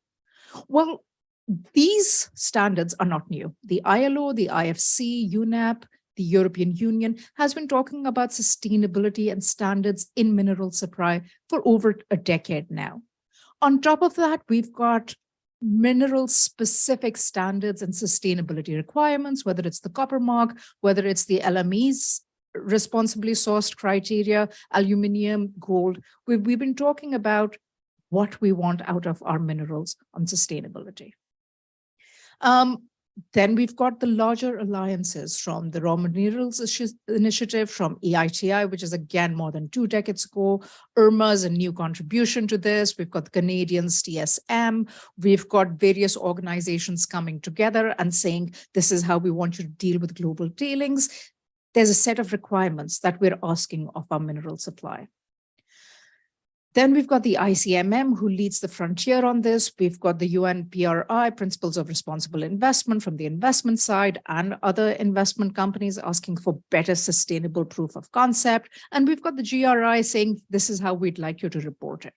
So the amount of things that we're asking of mineral supply are very clearly established. We're piecing them together, bringing cohesion into it. But those standards and demands of our unicorn mineral supply is quite clear. And we're coming towards monitoring how mining companies are doing this. We've got GHG emissions from giving up asset level to company level data on how companies are performing on some of the indicators that we're talking about. GHG seems to be one of our more common initiatives. The other one is looking at metal specific. What's the water risk? What's the energy intensity? How are these things coming? So we're starting to look at supply and establish benchmarks on how sustainable these supplies are. Then we've got this entire green transition debate, whether it's the EU, whether because of the war in Ukraine, green transitions are coming to the forefront. Within the resourcing project itself, we've come up with these visions. We're saying this is what needs to be done by 2050, whether it's for the mobility sector, whether it's for renewable energy, we've got level playing field and all these buzzwords we love throwing around. But is there trouble in our lands? In this mythical fantasy that we talk about sustainability, what are the challenges both on a country and a company perspective? First of all, let's be clear. Every company, every country operates in a certain geopolitical environment. And that geopolitical environment, the globe is starting to look more and more red. And that impacts what you do with people, human rights, communities, water usage, biodiversity, supply chain monitoring. This is the context in which we're operating at the moment. And our fear is there's going to be more red and yellows as we go into the next year. We ask companies to be sustainable and they're like, yeah, sure. Here's a sustainability report. Very nice. It's got pictures of people and greenery and happy smiling mining workers. And this is what we did for the community. But what's happening on the other side? On the other side, we are getting reports from companies who've committed to corporate policy, who've committed to saying we're sustainable, and yet we see incidents in the news saying, is the executive board really committed to this? Where are the senior managers who made the decisions that led to these kind of headlines coming in? And it's not just about settlements and money. There is instability. It fuels violence still at this point. Glencore, everybody's favorite bashing company, still going out trying to bribe people when it comes to oil. And it's not just about violence. You've still got issues like diversity. Gender balances have still not been addressed within the mining sector. So there's a whole host of sustainability issues that are happening in there. That is corporate level. But let's come down to the basics. Where is mineral supply? We know we need minerals for the green transition. And yet, copper exploration, the pipeline that will supply the copper, has not increased. We are not seeing an increase in the projects that will come online to supply the copper in terms of volume. I'm not even talking about sustainability yet. In the short term, we know by 2025, we might be able to meet demand. There isn't enough pipeline to give us the copper that we need, which will lead to other issues such as price increases and requirement for resource intensity and use. Lithium seems to be all right. With Australia and Chile coming online, we seem to be addressing at least one part of a critical raw material supply issue. On nickel, again, battery use, we have Indonesia, which is mostly going to account for more than 43%. So the entire global supply, most of the global supply, is going to rest on what Indonesia does in terms of sustainability. That's a risk factor that we are building into our supply chain. Cobalt, again, DRC, everybody talks about the DRC, but again, the pipeline is starting to shrink. 2025, the mineral supply that will come on after that, not there yet. So let's bring us to our question. When we talk about sustainability and responsibly extracted mineral supply, is this a mythical creature that we've created on the demand side, assuming that it will all come together? Will it actually come together? Or are we missing the chance to put the right practices and tools in place now because we're so focused on the demand side of this, we're not paying enough attention to the supply side of this? Right. So who do I have to talk about this with me today? My panelists. First of all, any landscape, any context, we need to know what the rules of the game are. And to assist us with the rules of the game, we have Angela Viana, who's a managing associate with VD Associates in Portugal. Angela is our legal mind. She's worked with Portugal within the European context, within Angola, within the Asian Pacific countries. She advises companies from energy to mining to investment to negotiating contracts. And so she's aware of both the legislative landscape as well as the voluntary requirements and compliance attitude that companies have. Our second person is going to give us the lay of the land, which is Mark Fellows. He is the co-founder and CEO of Scarn Associates, whose data I was using here. Mark manages, with his team, is trying to create a benchmark that lets us assess sustainability across companies and assets, so we know how they're doing relative to each other. Mark is about finding information. He's the person who puts all of this together and says, this is what sustainability looks like the way companies are reporting it at the moment. Next, we have what I refer to as our caretaker / gamekeeper for this Unicorn Reserve, which is Amanda Van Dyke. She's the managing partner at Arch Emerging Partners, and she's developing the sustainable commodity strategies, and she's our investor prospect. She is the person who gets stuck between the mining company and the consumers and trying to make sure mining companies do a good job at sustainability, while at the same time being realistic about the market and business conditions in which these marketing companies are working and are contributing to the global environment. And finally, never the least, is our technician, our engineer, part of our resourcing project team, Mr. Andrew Van Zel. Mining companies, who do you call? You call Andrew Van Zel when you want questions answered. And this is to do not only with his engineering brain, but with his strategy and business development and technical side.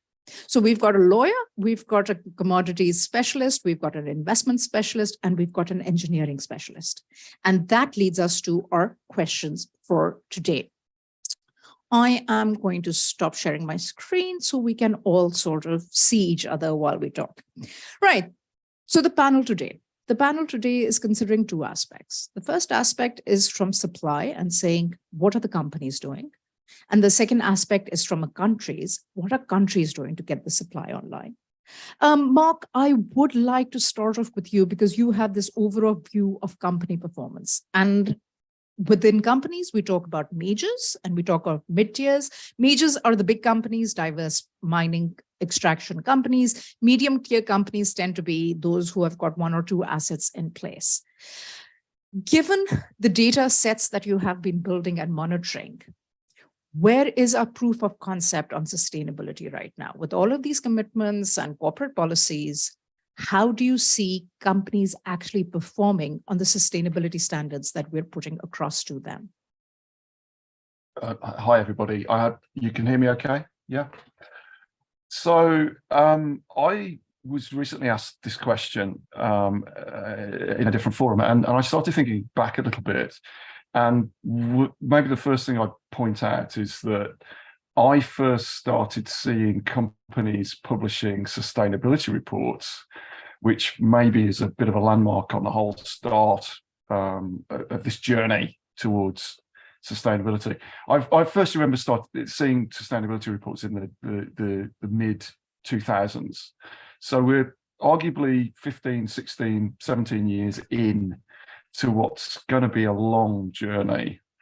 And I think that over the past 15 years, we've seen a huge change in the world and in our industry towards governance and compliance. Those were terms that really just did not crop up too much in conversation pre-2000, certainly not pre-2000. And I think what we're seeing here is a very bumpy but upward trajectory, if you like, towards greater accountability and sustainability. However, as you very clearly highlighted with some of those headline snapshots that you just showed, Massimo, the road is not without bumps, and there are still some really big problems, and they tend to come out in the press as big catastrophic episodic events like big scandals, bribery scandals, tailings dams bursting, people dying. But it does point out the fact that it's not all fluffy unicorns and rainbows yet. And there are some good things happening. And one of the things I was going to point out is that pretty much any mining industry conference you go to, and this has been the case now for 18 months, 2 years, pretty much any conference you go to, ESG will probably take up most of the agenda, at least notionally. Very often those conversations are pretty insubstantial or nebulous, or companies talking their own book a little bit. But gradually those conversations are becoming more substantive. And what we've been trying to do at SCAN is put together the hard numbers, going right the way down to asset level and building them up to corporate level, that allow those conversations to happen in a very objective way. So I think this is one of the things that's now beginning to get some traction, is that a lot of these things can be measured, and they can be measured quite empirically. It's not so easy for the S bit, and we're still, as an industry, trying to understand how best to address that.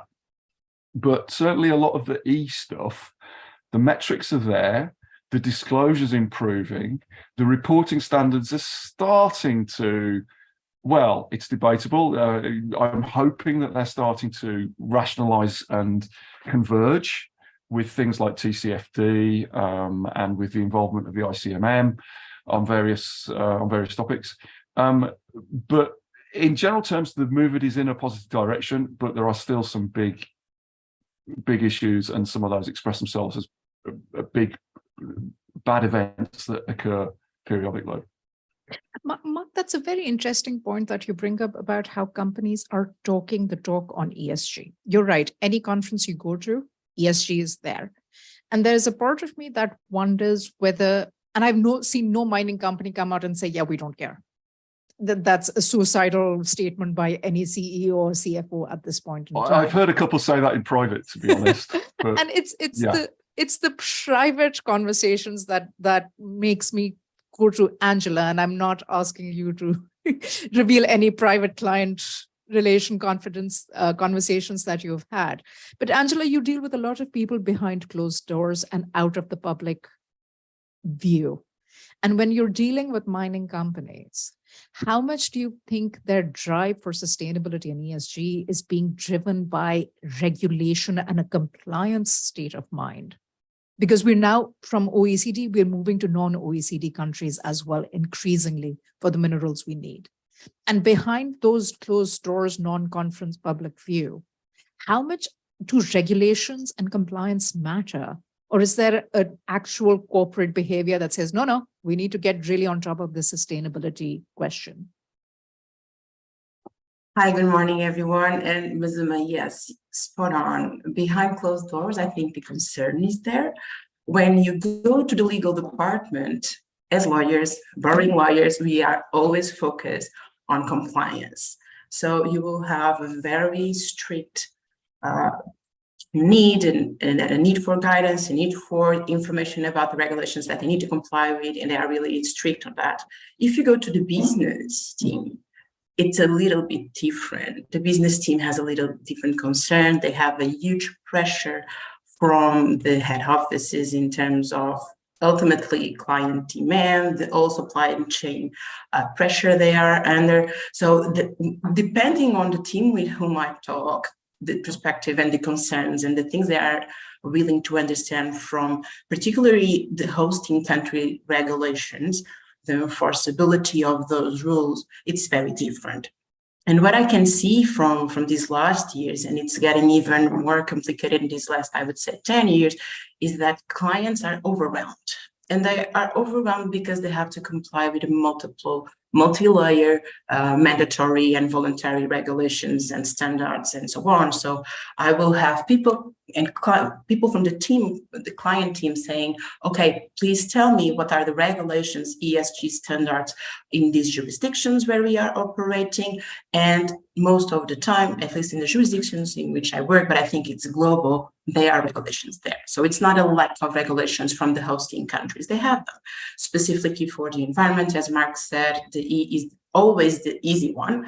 But when, at least in Africa and I would say also Southeast Africa, I don't have a clear vision of South American, but I believe is the same. You have, for instance, local content regulations as well. in order to promote the social part of the ESG, you have a lot of regulations in terms of corruption and human rights to cover the G. So regulations are there. The problem is enforceability of those regulations, how the governments can control the enforcement and can implement them and make sure that the companies are operating based on those very strict regulations. Then I know from my experience, there is a different approach from major companies and junior companies. Major companies tend to do everything by the book. They take no risk. They have a huge risk in terms of exposure to the communities, local communities, and a reputational damage. They cannot dare to take the risk. Junior companies don't have that, I would say, higher standards in terms of they are not put before the community, and by community I don't mean just the local communities, but the end consumer and the whole supply chain. They are not as pressured as major companies. So from these, what I can see is that on top of these, we have also differences in terms of the countries in which they are based. So if we are talking of major company that its headquarters are in Europe, with all the pressure that they have from the European regulations in terms of sustainability, you will have that additional pressure that you probably don't have from a minor company or junior company. On top of that, you have regulations coming from stock exchanges, pressure coming from insurance companies, and again, a different approach from major companies, junior companies. And as you very well put it in the beginning of the presentation, we have all these international standards, reporting guidelines, we can call them whatever, because it will fit one of the categories for sure, that again, on top, from a corporate standpoint, they always look for them and, okay, which one should we follow? Should we go for this one, depending on the different stakeholder and the one that I want to, for financiers, for instance. So depending on the ultimate stakeholder to whom I'm going to present those data, I would choose a different standard. And that creates, even for a lawyer, and sometimes clients come to us and say, okay, where should I go? Which standard should I follow? Because, okay, from a business standpoint, I know that maybe I should go for this one, but should I, from a legal standpoint or from the regulations from the host country, should I choose another one? And these are the type of questions that we, most of the time, are called to provide an answer for. And again, and just to close my remarks on this, I think, and lawyers, we are always, you have this difficulty in sometimes saying to the clients that, okay, go this route, because ultimately we are talking about business decisions. And in this particular item, we have, okay, you have multiple dozens, not to say hundreds, of standards to follow, but we always, and I think that is the ultimate, that's normally what we do when we are talking about investment in Africa or in other jurisdictions. The basis for the structure of the whole, I would say, guidelines in terms of sustainability comes from the hosting country, not the other way around, because the regulations are there. That's an interesting point about hosting countries. And Amanda, I'd like to bring you in now because we are talking about business decisions. You are one of the stakeholders who actually sets the standards, monitors the investments, and also Arch Partners is involved in investing in smaller sized companies. You're not the Glencores and the Rios. You're looking at companies who are going in for the first time, usually into non-OECD jurisdictions. How do you deal with this entire question of, we want sustainability, we need to show our shareholders that we are investing responsibly, but there are business realities on the ground? How is this sustainability and the mid-sized or the junior companies question, which is not in the limelight mostly, is there stuff going on that we just don't see or are not paying attention to? No. So let's start at the top. In terms of the juniors are definitely paying attention, and they're paying attention because the money depends, their ability to grow is fully dependent on money, and the money is dependent on ESG. As Angela said, the majors, they're very risk adverse. They have large existing portfolios of producing mines, and they don't, and they're worth billions of dollars. They don't have any freedom to take risk. So they're going to be as adherent as they can be to the standards that they know they have to follow and report on them. And they've done a reasonably good job, but they have one major problem. The majority of their assets were built over the last, 10, 20, 30 years, some of them, they're old. And it's very hard to take an asset that was built to an old standard, because ESG is a fairly new, sustainability, it's a new thing. And they made business decisions based on the standards that existed then, and they're trying to adapt their operations that were built on a different standard to the new standards. And they're going to spend as much money as they have to, because they have shareholders all over the world who are demanding they do so. And their ability to keep going, they'll throw as much money at it as they had to. But it is a fundamentally different thing, or difficult thing, to try to make an older mine come up to new standards. The next generation of mines, so when you look at everyone talking about, we need nickel, Elon Musk, we need lithium, we need to make all the batteries, we need to make all of these renewable power sources, and we're going to need, 10 times more metal than we did before for the energy transition. That's when they start looking at new mines. And these new mines have a huge advantage over big majors, both an advantage and a difficulty. They can build these things to new standards. And not only that, they have to. The only way you can get financing for a new mine, every international bank in the world uses the Equator Principles as the basic standard of lending, right? So if you want to get that financing, and if you want to get financing from the equity markets, you really need to come up to new standards. But then the same problem that Angela discussed before comes in: which standards, right? And there is so many standards. What I would say is the old-fashioned IFC performance standards, they're still a really, really good baseline, and they're acceptable to just about every bank in the world. But on top of the new the IFC standards, there's all of these other little ones. And which one should they choose? That's a business decision. We give advice to the companies we invest in on which ones we think are going to be the most relevant, but we can only do our best to guess. Like, it's our educated opinion, because you have to make a choice. You have to build it to some standard. Mm-hmm. What I would say is that the standards aren't that different from each other. I mean, one might care a little bit more about carbon emissions and climate risk. One might care a lot more about social license to operate. But between all of the standards, they care about everything. And you can pick 2 or 3 that work for you. And then you have to demonstrate that your plan to build this thing is going to be able to get you the financing required. And investors and lenders are getting much, much smarter about how they invest and lend in the sector.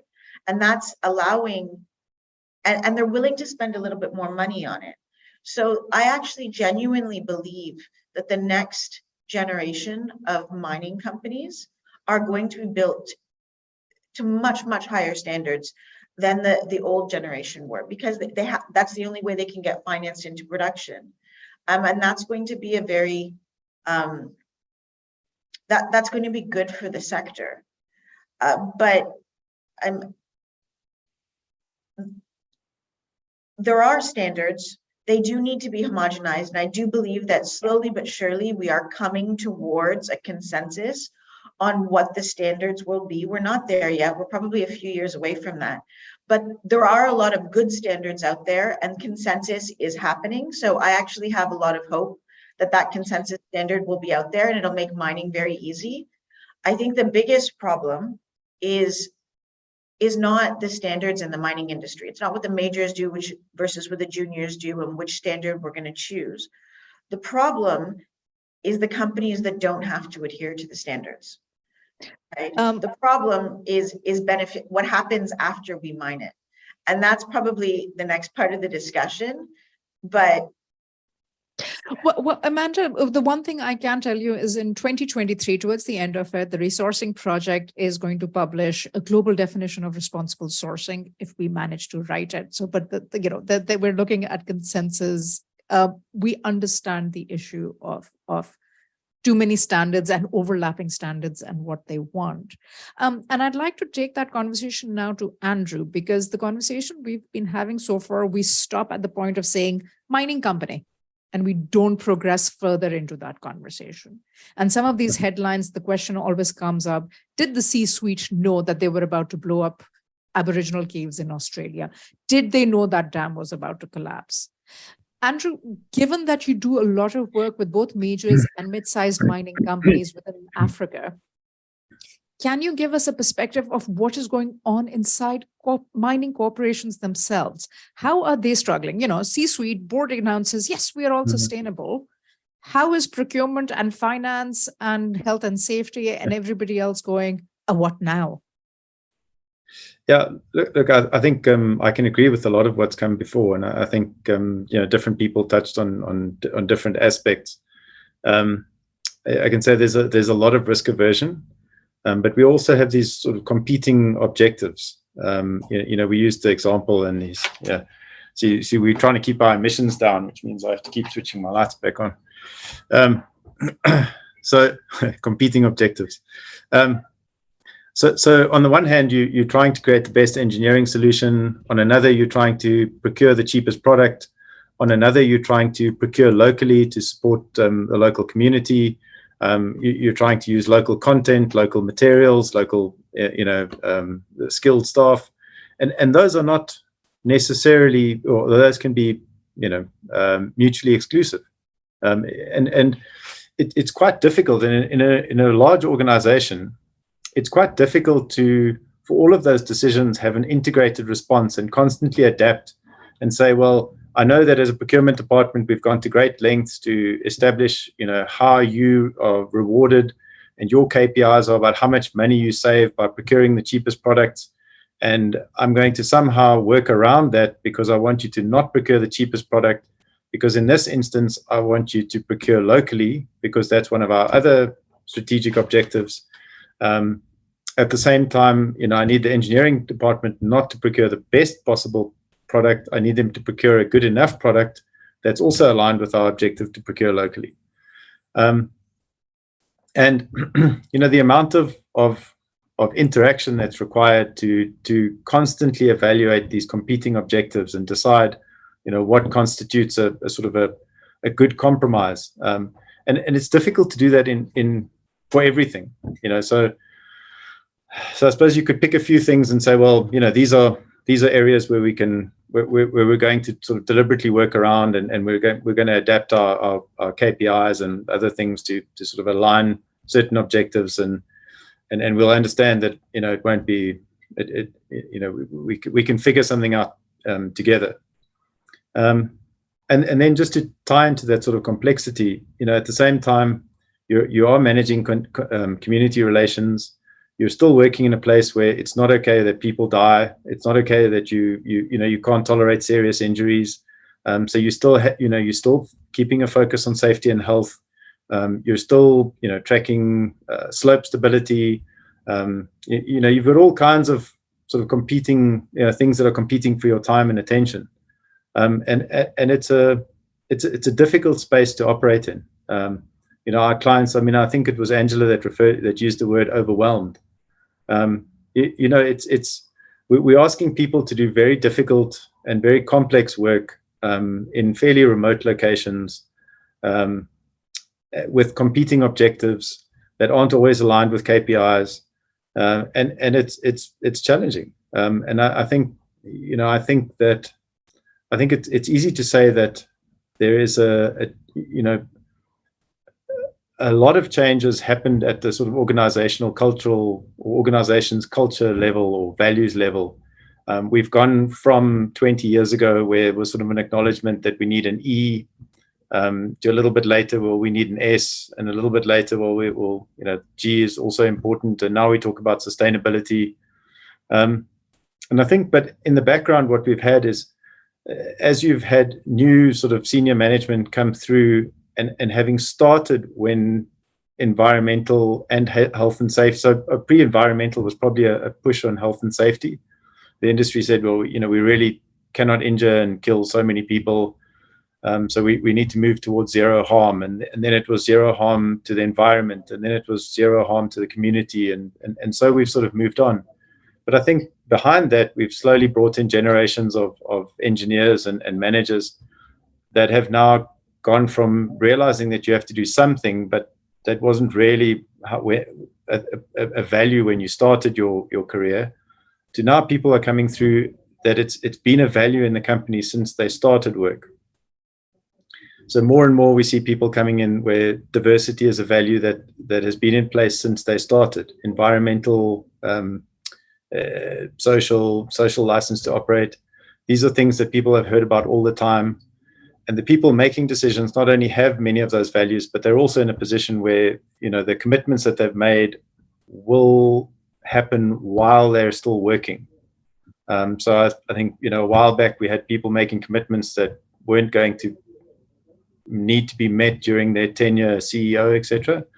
And I think that's been a shift as well, where now the commitments that we're making, many of the management teams that are making them won't have retired by the time they have to meet them. So basically the answer to most questions is get rid of the old people and let the young people take charge. Amanda, did you want to come back in on that? I just wanted to sort of support what Andrew and Angela were saying. There's an idea out there that while we're working towards a unified standard, that there is a definition of what responsible sourcing and ESG and sustainability is. And while there is a broad definition, there is not an exact definition. The first thing we realized, and this is the same for a major established operation or a new one that needs to be built, what ESG is for every single mine and every single operation is different. And you need a customized, sustainability is a bit more of a, sustainability is about balancing the E, the S, the G, and the corporate realities and requirements of the company. At the end of the day, they're a business. They need to get money and investment to build and produce a product and sell it at a profit, or else no ESG is happening, right? So all of the the definition of what ESG is for every single project needs to be evaluated, and then it needs to be integrated into a business plan that works. And that is an increasingly, it's a very customized and specific answer for every single operation you're on. And while we do need broad consensus on standards, those standards need to understand that what these companies are trying to achieve, you know, putting in remote locations is difficult, and that it's about the business ethos and the next generation who want to build mines and build businesses that are run differently. And we see that throughout I see that in my own business, where, you know, the driving factor in my team is very different from when I was their age coming into this investment industry in the mining sector. What they want to invest in is different. And I think that we need to acknowledge the old and the new, and the real customized nature of what sustainable sourcing means for every single operation in the world. And that's an interesting point, and I'd like to bring Mark back on this, because Mark is trying to do the inevitable task of saying, let's put a benchmark down where we can compare asset against asset. Mark, would your team's life be easier if we retained the broad definitions? Or is an exact definition actually possible at the industry level to compensate for Canada, Australia, Africa, Latin American production, which have very different E's and S's and G's? They do, and sometimes it's quite, I tend to think of that in terms of defining a system boundary.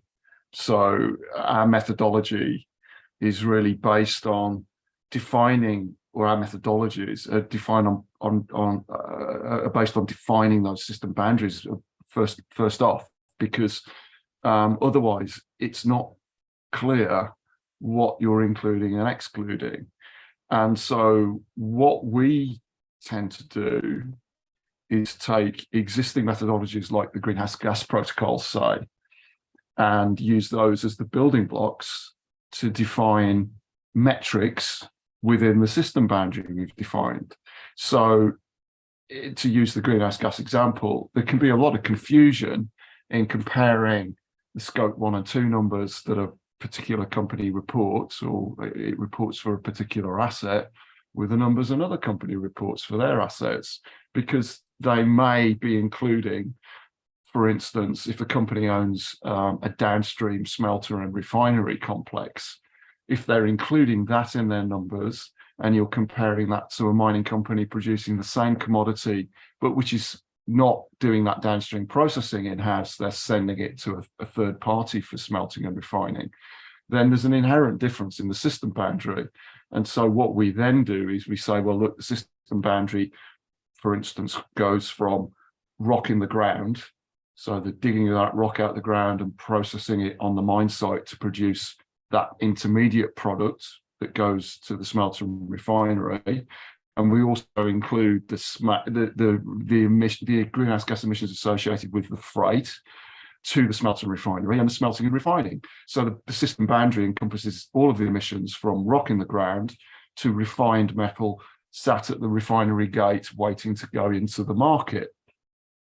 But you've got to be really clear about that. And it also means that you end up having lots of conversations with clients or mining companies about, well, why is my number different from the one that your number different from the one I report? And we can always show them how we reconcile those things.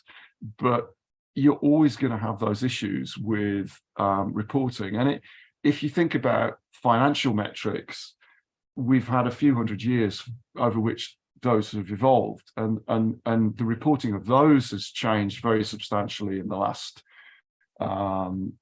few decades. If you look at other metrics associated with our industry, like reserves and resources, the technical data that companies are now required to report under some stock exchange listing requirements, depending where they're listed, all of those things have evolved really rapidly, and we're still at a really early stage with ESG metrics in general. So if you want a kind of a live example, if you contrast the way that water is reported in comparison to GHG right now, water is going through a pretty rapid evolution in the way that it's reported by the industry, but there are still some quite difficult questions still to resolve between the standards that are being proposed. And I think ultimately there are always going to be those boundary issues, those issues of, my company is different from that company down the road. It can be overcome, but it's difficult. And a topic like water is really hard to get your head around as an analyst, because you've got an awful lot of moving parts to take into consideration. So methodology is only part of the difficulty there. And I think this is going to be true of a lot of these things when we get into things like biodiversity, land use, impact on communities. How do you measure those things? But you do need to measure them. You do need to measure them. And while we think about cost curves and reporting matrices in an industrial level, there is a regulatory side to this. And that's where we've never talked about harmonizing regulations across countries, where everybody's ESIA is exactly the same requirements, because there's sovereignty associated with that concept. And depending on what your geological, you're coming from a French system, a British system, and lawyers hate ambiguity. So whereas broad definitions work for the social sciences, and people like Mark and Andrew could still work within those broad by specifying them down, Angela, I'm guessing for the regulatory side, broad is not good. You need specifications. And within the legislation that you're now looking evolving related to environment, social, and governance, is there a concentration on, okay, we want you to get through this process. This is the process that is mandated. That's what we're going to regulate. Or are you seeing a focus on goals or KPIs? We don't care how you do it. Community consent has to be obtained. Is there a difference? Are we seeing a merging or parallel of regulatory systems coming together? I think we have a little bit of everything. And I agree with you. We, lawyers don't like those kind of broad definitions that, give us a lot of work, but that not the kind of work that we that we like to do. And it's always a challenge, it's true. But what I have seen these last years in relation to particular matters related with sustainability is that governments are all very keen to align with global policies. And most of the times we work for private clients or investors, but in one or other jurisdiction, we work for governments. And it's very interesting to see how governments, when they ask us to prepare the regulations, are very in complying and meeting those standards. So they are worried about meeting KPIs and so on, but also, we all understand, irrespective of where we stay in this old chain, that is a goal. We have no other way around. There's no way back from going towards transition and sustainability, and that's going to happen either way. And for those instances where we work with governments, not only are they very invested in building regulations that are ultimate state of the art, most of the time they are also being sponsored by World Bank or other organizations that will require them to do that. So it's not only on their side, but they have an external pressure coming from global institutions that are pushing them to go there. And even companies indirectly, and this can be seen as a peculiar kind of approach, but even companies ask them to please clarify regulations. We need to have very clear guidance and requirements from which we have to comply with. And what we have seen as we build these regulations with governments is that they use the international standards that we have been referring to build them into their regulations. And either by referral, and there are domestic regulations that basically cross-reference to whatever standards they choose to follow, or actually take the principles and incorporating them in the regulations themselves. So when we say that there is this overlap of voluntary and mandatory regulations and standards, sometimes, and that's how governments are trying to use them on their benefit, either to fill in the gaps that the regulations fail to address, either to incorporate them in the regulations or at least give the operators the opportunity to follow those standards until the regulations in those jurisdictions are as they in line with the rest of the ultimate more demanding standards. So we see this approach. I think countries are very focused in having this, but this is all just, a point of the iceberg, because the pressure that comes from the whole supply chain and the different perspectives that governments that are in the countries where we have the processing facilities have a different focus. Governments that are in the countries where we find the end consumers or the technology companies, which, impose, and this pressure comes not only from consumers, but also from countries that are trying to attract investment in technology. And then we see Apple, Microsoft, or other companies that say, oh no, I need to make sure that, the minerals that I'm having in my iPhone or in my, I cannot say brand, sorry for that, but in my equipment or whatever, I need to make sure that, the whole supply chain, it's focused on sustainability, and that puts a huge pressure in everyone. So everyone gets pressure from different sides. I think everyone is driven to achieve sustainability one way or the other, and I think regulations are being built to address those concerns. Which is fair.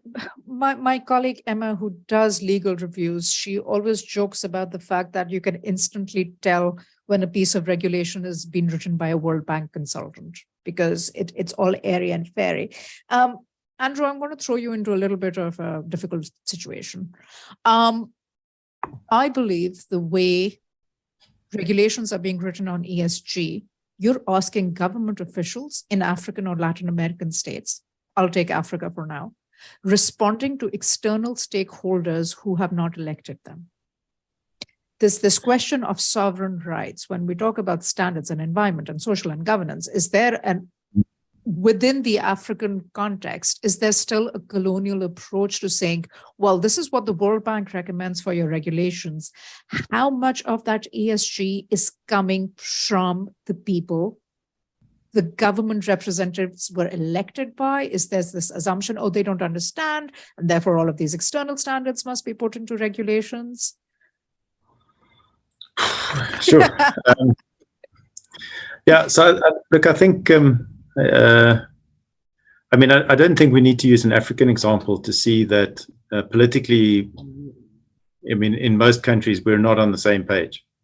You can look at a range of developed countries and say that, you know, there's, again, and I mean, this is not my personal, I'm just saying that in the sort of electorate, there are clearly a large group of people who believe that emissions have nothing to do with climate change, that there is no climate change, and that there is no basis for, you know, any kind of responsible sourcing policy, that we should be deregulating dramatically. And I think you see those sort of movements in across all electorates. I don't think there's any electorate which has sort of settled on, you know, oh, there's only one way of doing this, and this is the responsible way, and we all agree. So you know, your point is well made around, you know, politicians are elected by people with different beliefs, and they're elected to represent those beliefs. And if you've been elected by a group of people who do not share the concerns of a you know, a country that's sourcing your products, or you know, then you sit with a situation where maybe you are now undermining the sovereignty of a country. We can debate whether you should be leading people or whether you should be responding to their concerns. You know, I think the idealist says, well, you should be leading people. Practically, we're seeing in the developed world that, you know, many people want somebody who appeals to their resentments, not, he doesn't want to go anywhere. So you know, this is something that is sort of a global phenomenon. And you know, the reality is communities are and countries are complex systems, and we have all kinds of sort of interplays. I mean, I know we've been having some discussions here around a transition from coal-fired power to greener power, and you know, some of the secondary effects are what happens if the municipality's major source of income is selling power to a mine. And you're arguing that the mine needs to be able to manage its carbon emissions, it needs to be able to change its source of electricity, it needs to respond to a group of stakeholders somewhere else who've made commitments to reduce their emissions. But you can be in a situation where the municipality is no longer viable. It can no longer fund itself. Who's responsible for fixing that? You know, who steps in to make up the difference? And those are really complicated questions. So you know, if you isolate and say, well, you know, the company must be able to manage its own emissions and respond to its customers' demands, fair enough. But somebody has to step in and fund that gap in the municipal accounts. Somebody has to, you know, on what basis, who's doing it, where's that money going, you know. And then if a country says, well, actually, we don't have an alternative person to pay. I mean, we had an example at another conference we were at where, you know, somebody said, well, they were ready to put in hybrid power and various kinds of renewable power, and their host government just said, well, you know, you're the paying customer, you're the cornerstone customer, and we can't allow that. And what do? I mean, this is a legitimate concern. You know, if you're the primary customer of the national grid, and you're, you know, sort of the basis for their credit approval and their ability to finance new projects, how do you balance that with your need to reduce your footprint because you're trying to make commitments to meet emissions targets? And it's not, it's not simple. So, yeah, I mean, ongoing debate. And I'd like to add another ongoing debate in that, because sometimes we, sitting within European conversations, we assume all mineral chains lead to Europe, but they don't. And Amanda, I'd like to bring you in on this, because some of the project investments that you're looking at, there is a competitor investor, which is China, which works around a different kind of supply chain and a different kind of rule when it comes to sustainability, what they're looking at, et cetera, et cetera. In your experience dealing with projects in non-OECD countries, how do you see the China factor? And I know China's a big company, different aspects will come in, et cetera, et cetera. But when you are looking at a project and you know this project might slip because a Chinese investor is going to come in and say, right, here's the money, let's get going. Do you experience the uneven playing field when you're looking at Chinese investments versus what you guys are trying to achieve? Absolutely. And so Europe and the West generally, I don't want to point fingers at Europe necessarily, have essentially been asleep at the wheel for the last 20 years. The entire battery mineral supply chain, which is an essential part of the energy transition, not the entire, sorry, 90% of the battery mineral supply chain goes through China. And China has been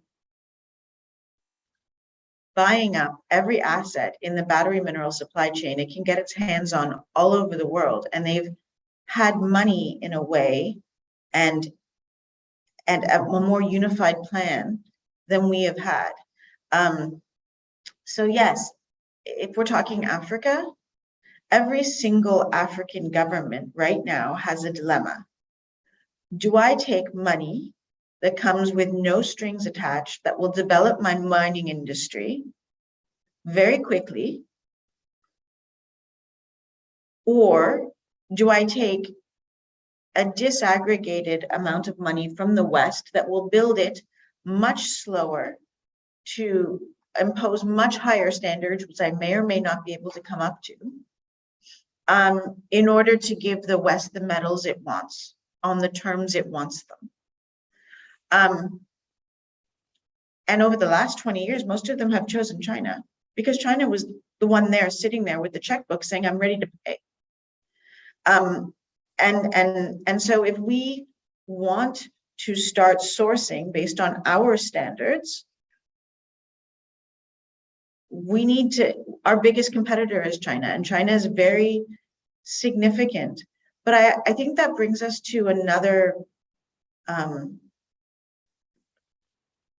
problem that everyone's kind of alluded to, and it's something I would like to use this forum to potentially get across. There's a perception in Europe, in North America, that metals come from mines.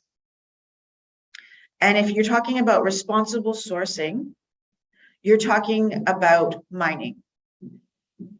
The majority of the carbon footprint does not come out of mining.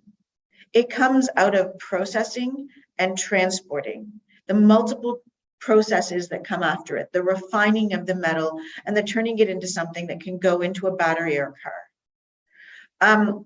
I think we need to differentiate, and we've put all of this attention and all of these standards on the mining industry and almost no standards on the processing industry or the supply chain and the value chain that leads to the metals going into our consumer goods that we're paying for. Just putting really difficult standards on the mine, not differentiating between mining and processing, I believe personally is a mistake, because you're not comparing like to like. And I think that the mining companies should, as Mark's example was, they should be able to say, this is the carbon footprint of our mining operations, and this is the carbon footprint of our refining operations, because there is a difference. And that's important. And I also think that the carbon footprint as well as the entire ESG footprint needs to be considered along the entire value chain, not just at the mine. And it's very easy to target the source. But the truth of the metals conundrum we're in is that it's a lot more complicated than that.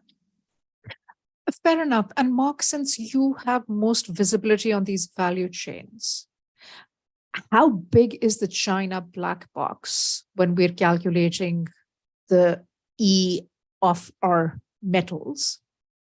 And how right is this idea that just because we don't have visibility on China or smelting or refining, everybody's dumping on the mining companies? There is some truth in that. And the footprint of China is huge.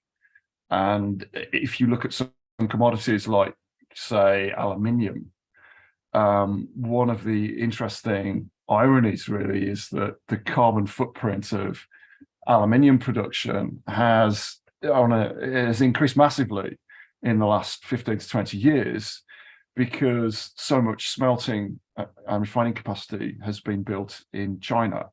And pretty much all of that, if certainly most of it, is fueled by coal-fired power stations.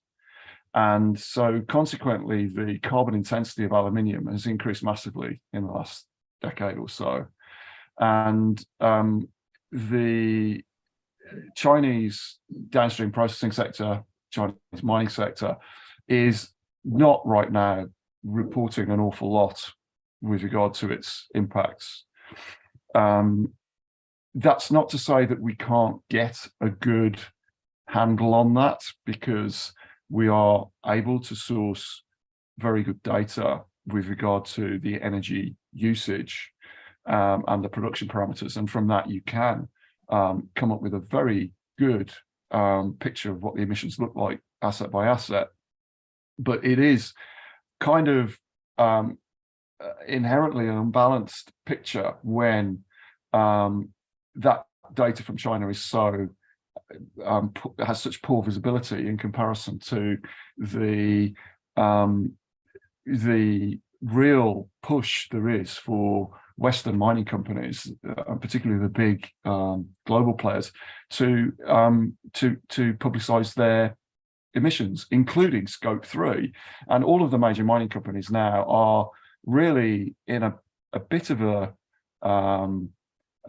panic's probably putting it too strongly, but they are very, very concerned about correctly reporting their downstream and upstream emissions, not just the Scope 1 and 2 emissions at their assets. So it does make for a huge imbalance in terms of the visibility. And if you look at other commodities like, say, graphite, which we know is really important to the energy transition and its use in battery electric vehicles, really very little data available, and some rather substantial environmental impacts. And the same is true of rare earth elements. It's also true of there's just a huge downstream base metal processing sector in China for all sorts of commodities, including nickel, copper, lead, zinc, a whole bunch of things. And this is without even talking about steel. The emissions associated with mining iron ore are pretty minimal, actually, when you compare them to the downstream emissions from iron and steel making. Mark, I hate to tell you, steel is just not sexy enough for the ESG conversation. Somehow it just doesn't elicit the same response that copper and lithium, they're much nicer, I think, names. And likewise, cement. Cement has a huge greenhouse gas footprint, but we tend not to think about it. Anyway. No, but that does bring me to an interesting point as part of, from at least where I sit, which is follow social media, follow news articles, follow the sustainability reports. There is a certain reputational sexiness of ESG. And there are certain minerals that we've gotten used to the word CRMs. CRMs is now normal language, whereas we keep forgetting there are still base metals and bulk metals which are required to get this green transition going, and we don't care about that. I'm just going to pick up a few questions and comments from our chat window. And I think, first of all, we had a concern from Axel in Quality Austria, who was saying, are we talking about the last generation of mining companies disappearing? That's not what we're saying. We're saying that the majors, we have to remember the mining industry is made of separate components. The majors have a certain corporate behavior. The old mines, they cannot fix that much. New mines, of course, you can have them ESG compliant. But the mediums and the juniors who are coming in, they're looking at new standards. Amanda, I'm going to throw this at you. Do we think ESG technology and standards are going to do a huge change again in the next 10 years? Or the ESG compliant mines of today suddenly become less ESG compliant 20 years down the road? No, I don't. Because ESG has been so topical recently, I think there's a bit of a global pushback against it. And it's actually a pushback against greenwashing because everyone jumped on an ESG bandwagon. But the debate, as it were, with different types of ESG standards, at least in the mining industry, I think is solidifying. And I do believe we are converging upon consensus about what good ESG is. And it's a very high standard. And it's broad enough that every individual mine can figure out whatever their customized ESG solution is. So, you know, some mines have a huge physical footprint, some don't. So they have different concerns.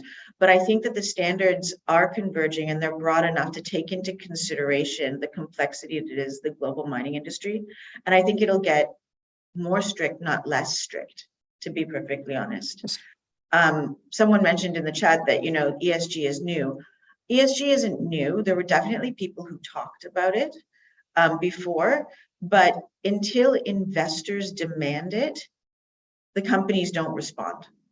And the investors demanding ESG as a component of everything they invest in or lend to, and banks and sort of thing, that is relatively new. It's really only been the last 10 years that the banks have demanded ESG standards as part of their investment or lending criteria. And that is what has pushed it. And it's also what's pushed the convergence of the creation of new standards and the convergence of standards to something that is acceptable, and trying to figure out what the real definition of ESG for the mining industry is. But I think it's here to stay. It's not going anywhere. And that's probably a good thing. No, fair enough. And that's sort of this investment power. Angela, I'll flip this to you now. Are we seeing ESG now emerge in regulations and therefore the compliance conversation? Because ESIAs were developed a long time ago. But now are you seeing more and more things about local procurement, local hiring, community agreements actually appear in laws? And is this a more recent phenomenon, or has it been going on and we just weren't paying attention to it? Well, it has been on for many, many years.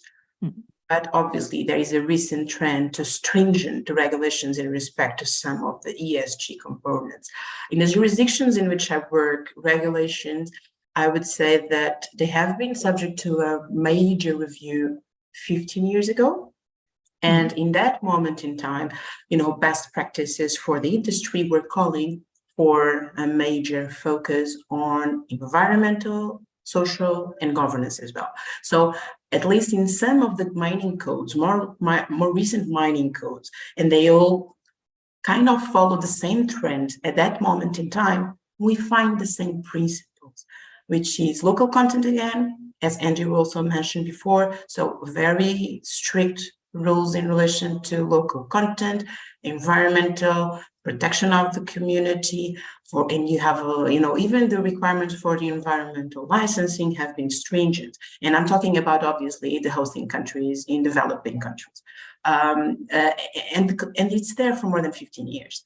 I think now we have more attention from everyone else, but again, the regulations were ready and are there to have a response to provide. And again, to your point earlier, I don't think we will see a global standard, a unique, combined. That's impossible. I think we will have to live with domestic regulations that will all be under the same principle. I think that it's something that we will see, and we can all already observe that. The concerns are the same. Governments are concerned about the lives of their people, the environmental. So the concerns are there. It's just how you put it and how you present it to those that have to invest in our country. So we have a common principle, we have a common goal, but we will not have a common set of rules that will bind us all. Although even if we go to these, I would say, global international standards, but again, once we get to the host country, we will always have to live by the rules of that particular government. And I think that for more than we can do, we will always end up there. And even initiatives like the EETI, which kind of impose states to report these information under the same standards. And I think that, for instance, is a very good, example of how states ultimately will be converging their regulations, because if they have to report these kind of parameters in accordance with the same principles, they will call and will require data and information and the annual information that the operators have to provide. They will ask the same information in order to report it in the same way. So even indirectly, we will see governments going through the same path together in order to go and achieve sustainability, which is the ultimate goal for all of us. Fair enough. And sort of from that global perspective, Mark, if I could come to you, there is an issue. And I think non-technical people, I'm an economist, you helped teach me something about the mining sector. I think we do not have a healthy respect for how complicated this sector is. And I know you guys have been looking at asset level data and then even just taking asset level and shifting it out to the company perspective. How realistic is it to think we can put together industry benchmarks that include refining and smelting? Even if we produce those numbers, how helpful are they to push companies or on compliance, on regulations or whatever? There's one thing about generating data. How are we supposed to use that data? What are we supposed to use it for? That's a really interesting question. It is, if we're talking about the E stuff, it is inherently very quantifiable, but you do need to understand a lot of the detail and nuance around processing technology, around the complexity of supply chains. So maybe one of the things to think about, and this also, I was looking at the question, the Q&A stream, and there's a couple of questions in there that this kind of feeds into. And so a copper mine may be sending its copper concentrate to a dozen different smelters, which could be dotted around the world. So if you want to look at its aggregate downstream emissions, you have to be taking into account a dozen different freight routes and a dozen different downstream smelter and refinery emission profiles. If you've quantified all of those things, which is we've done for the copper supply chain, you can then string those together to actually quantify a given supply chain very well. So Skarn is now a participant in a new platform put together by a technology company called Palantir, which does that with our data. It takes the individual mine, smelter, refinery emissions intensities, strings them together, connects them using freight emissions numbers, and you can therefore, as an off-taker, as a manufacturer or a trader, you can say, well, okay, if I source my copper concentrate, I want to source 2,000 tons of copper concentrate from this mine here in Chile. I'm going to be sending it to this smelter over there in China via this freight route. And by the time the refined metal comes out at the other end, what are the emissions going to be? And the numbers should be very good. We're seeing more and more of those kind of initiatives arriving, and as I said previously, GHG emissions. It's relatively straightforward to do that, but even it's pretty complicated when you start looking at other factors. So, for instance, if you want to look at why does a mine send its concentrate to a particular downstream processor, in some cases it's because that processor is offering preferential commercial terms for that kind of material, because each mine produces a unique semi-finished product. Its concentrate will have certain undesirable elements in it that only certain smelters are willing to take because they can handle them. Or it may be that smelter's really keen to source material of that particular grade because it works very well for them economically in terms of their energy balance or whatever it is. So there's an awful lot of really really complicated issues here, and just an absolutely a kind of mind-boggling number of individual transactions and potential supply chain routings. So it really is a complicated industry. Which sort of, okay, taking what Mark has said, Andrew, how more difficult is SRK's consulting business today than it was 10 years ago, given the complexities and the reporting requirements that we're asking for now?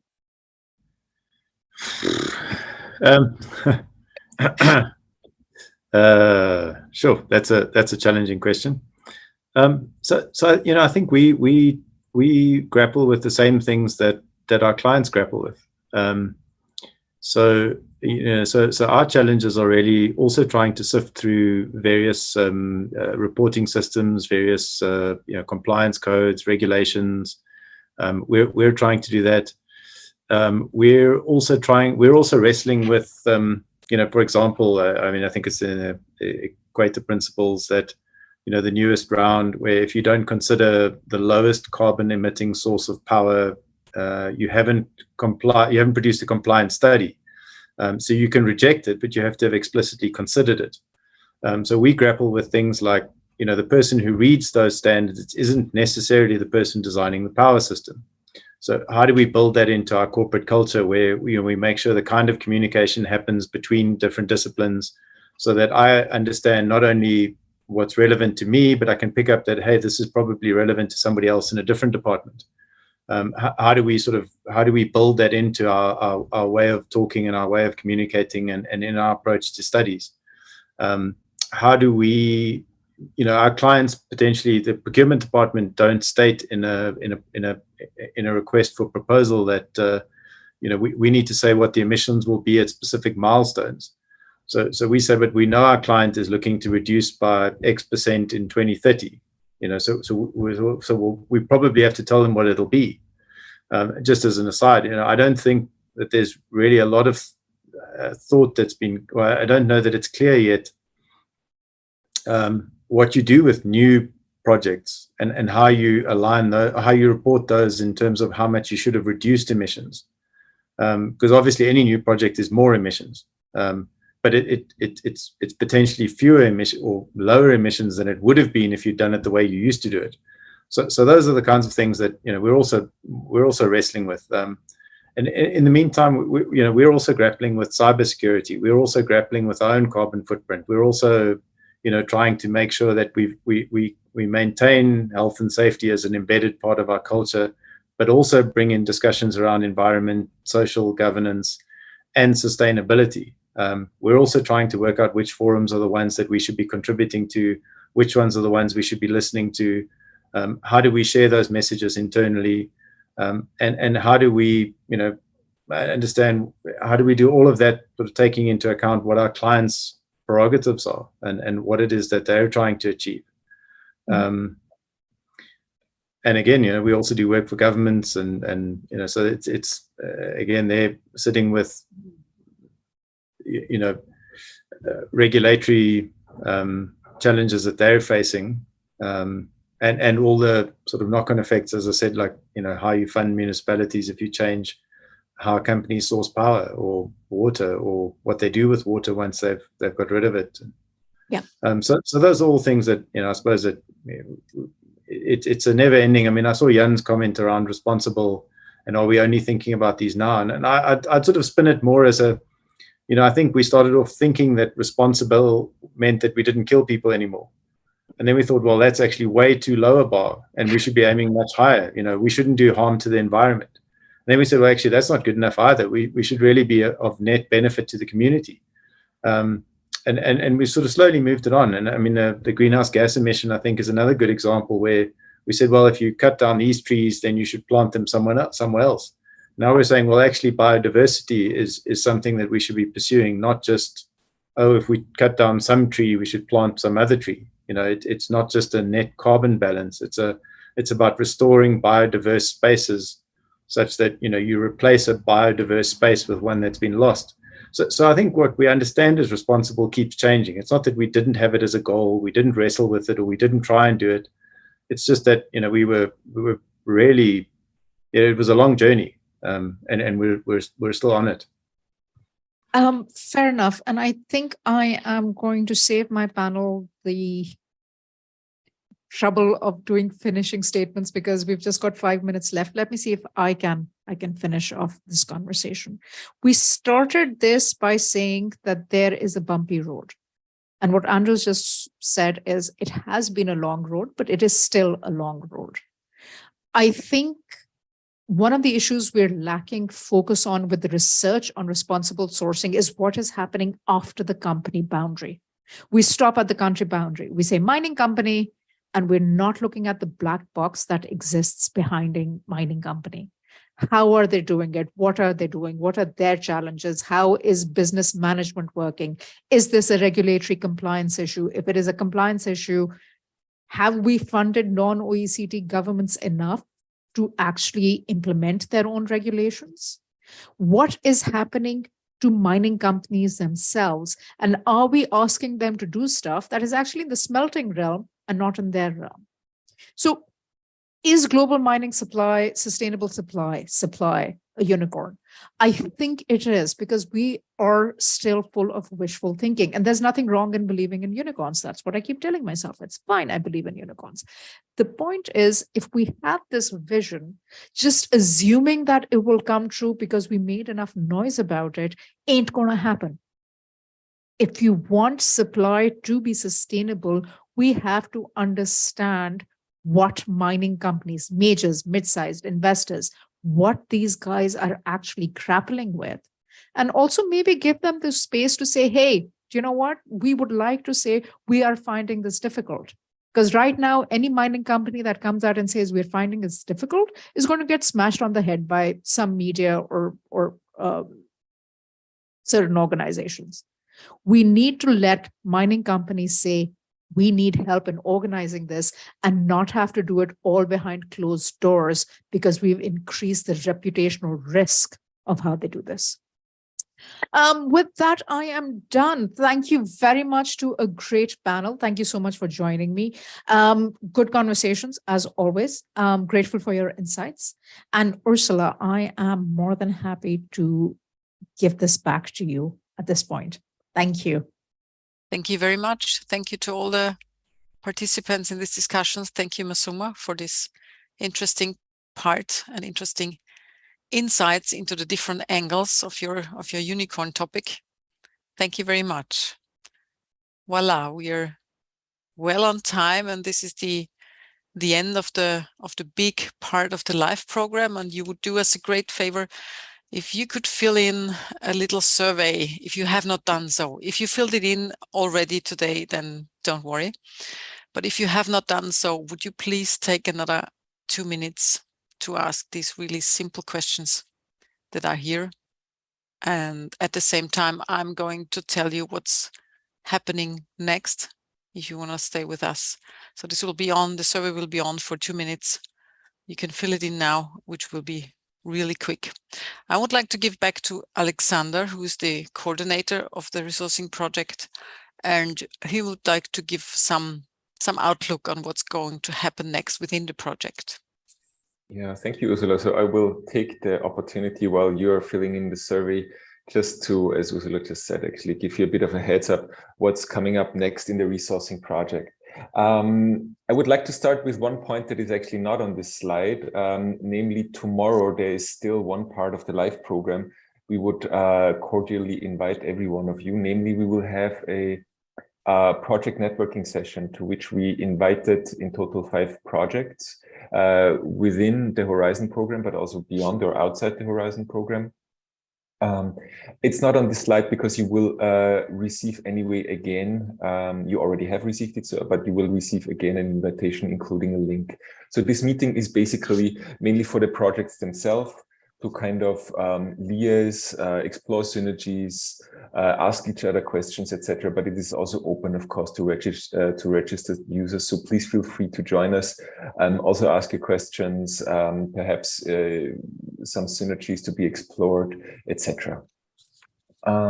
Other than that, what you can see on this slide is mainly, well, number one, resourcing will be present at the EU Raw Materials Week next week in Brussels. We wouldn't have a separate session this year. However, representatives of the project will be part of the Raw Materials Week actually throughout the entire week. We will participate in different sessions. So if you're there, just drop us a message via our email. We are always happy actually to meet and liaise. Other than that, also, we are very happy to announce actually next week, we plan to publish the new website. So there will be a major website update, and I can only invite every one of you to have a look because we produced a lot of content over the last 3 years. And this will be all, well, it is already on the current website, but of course it will be relaunched on the new website as well. Regarding events, I would like to draw your attention to 2 upcoming events beginning next year. One will be the so-called flagship lab for the electronic sector, in which we will basically discuss selected good practices for, well, different stakeholders from business to policy and civil society of how to implement certain aspects of responsible sourcing targeted or dedicated to the electronic sector. And this is going to happen in January 23. And then I would also like to draw your attention to our next Global Advocacy Forum that is going to happen in South Africa, actually organized by SRK Consulting and our colleague Andrew, who just also joined the panel discussion. This Global Advocacy Forum will be held back-to-back to the Mining Indaba in February 23. Again, I would like to invite you, have a look at our website. Both events will be announced on the new website. I think that's it actually already from my side. Other than that, thanks a lot for actually joining this event. May it be as a speaker, then all the more also for your contributions, but also, of course, as a participant. I myself enjoyed it very much. I think I learned also a lot, and we're very much looking forward actually to the next events and activities. Yeah, thanks a lot, and back to you, Ursula. Mm-hmm. Thank you, Alex. There's a few things left for me to say. One thing is, if you feel like being part of an informal debrief, an informal talk, we will start this immediately when the conference here is finished. So even before 1 o'clock, you can move there. I think Alexander is already going there to wait for you if you want to come and talk about whatever you feel like. Just have a chat after the official end of the conference. And just one more quick look on the agenda for tomorrow. This is the 3rd day. There will be a 2-hour session for you prepared, where you can learn about 5 different projects or organizations in this area, in this field. It's an exchange, really an in-depth exchange of what's going on in other projects. So everybody who's registered is free to join that tomorrow. And then this will be the official end of the whole conference. Just again to say, all the recordings will be available on the website, in the library, and other stuff, other materials, other information, as well as a report will be published there later. So there's left for me to say, if you want to go to the networking, that's there for you from now. And to all the others, I want to say thank you very much for being here. Thank you to all the participants who made it possible to have this conference there. Thank you to my team in the background to make all the technical parts in the background. And yeah, see you somewhere else sometime, maybe tomorrow at 3. Thank you very much. Goodbye.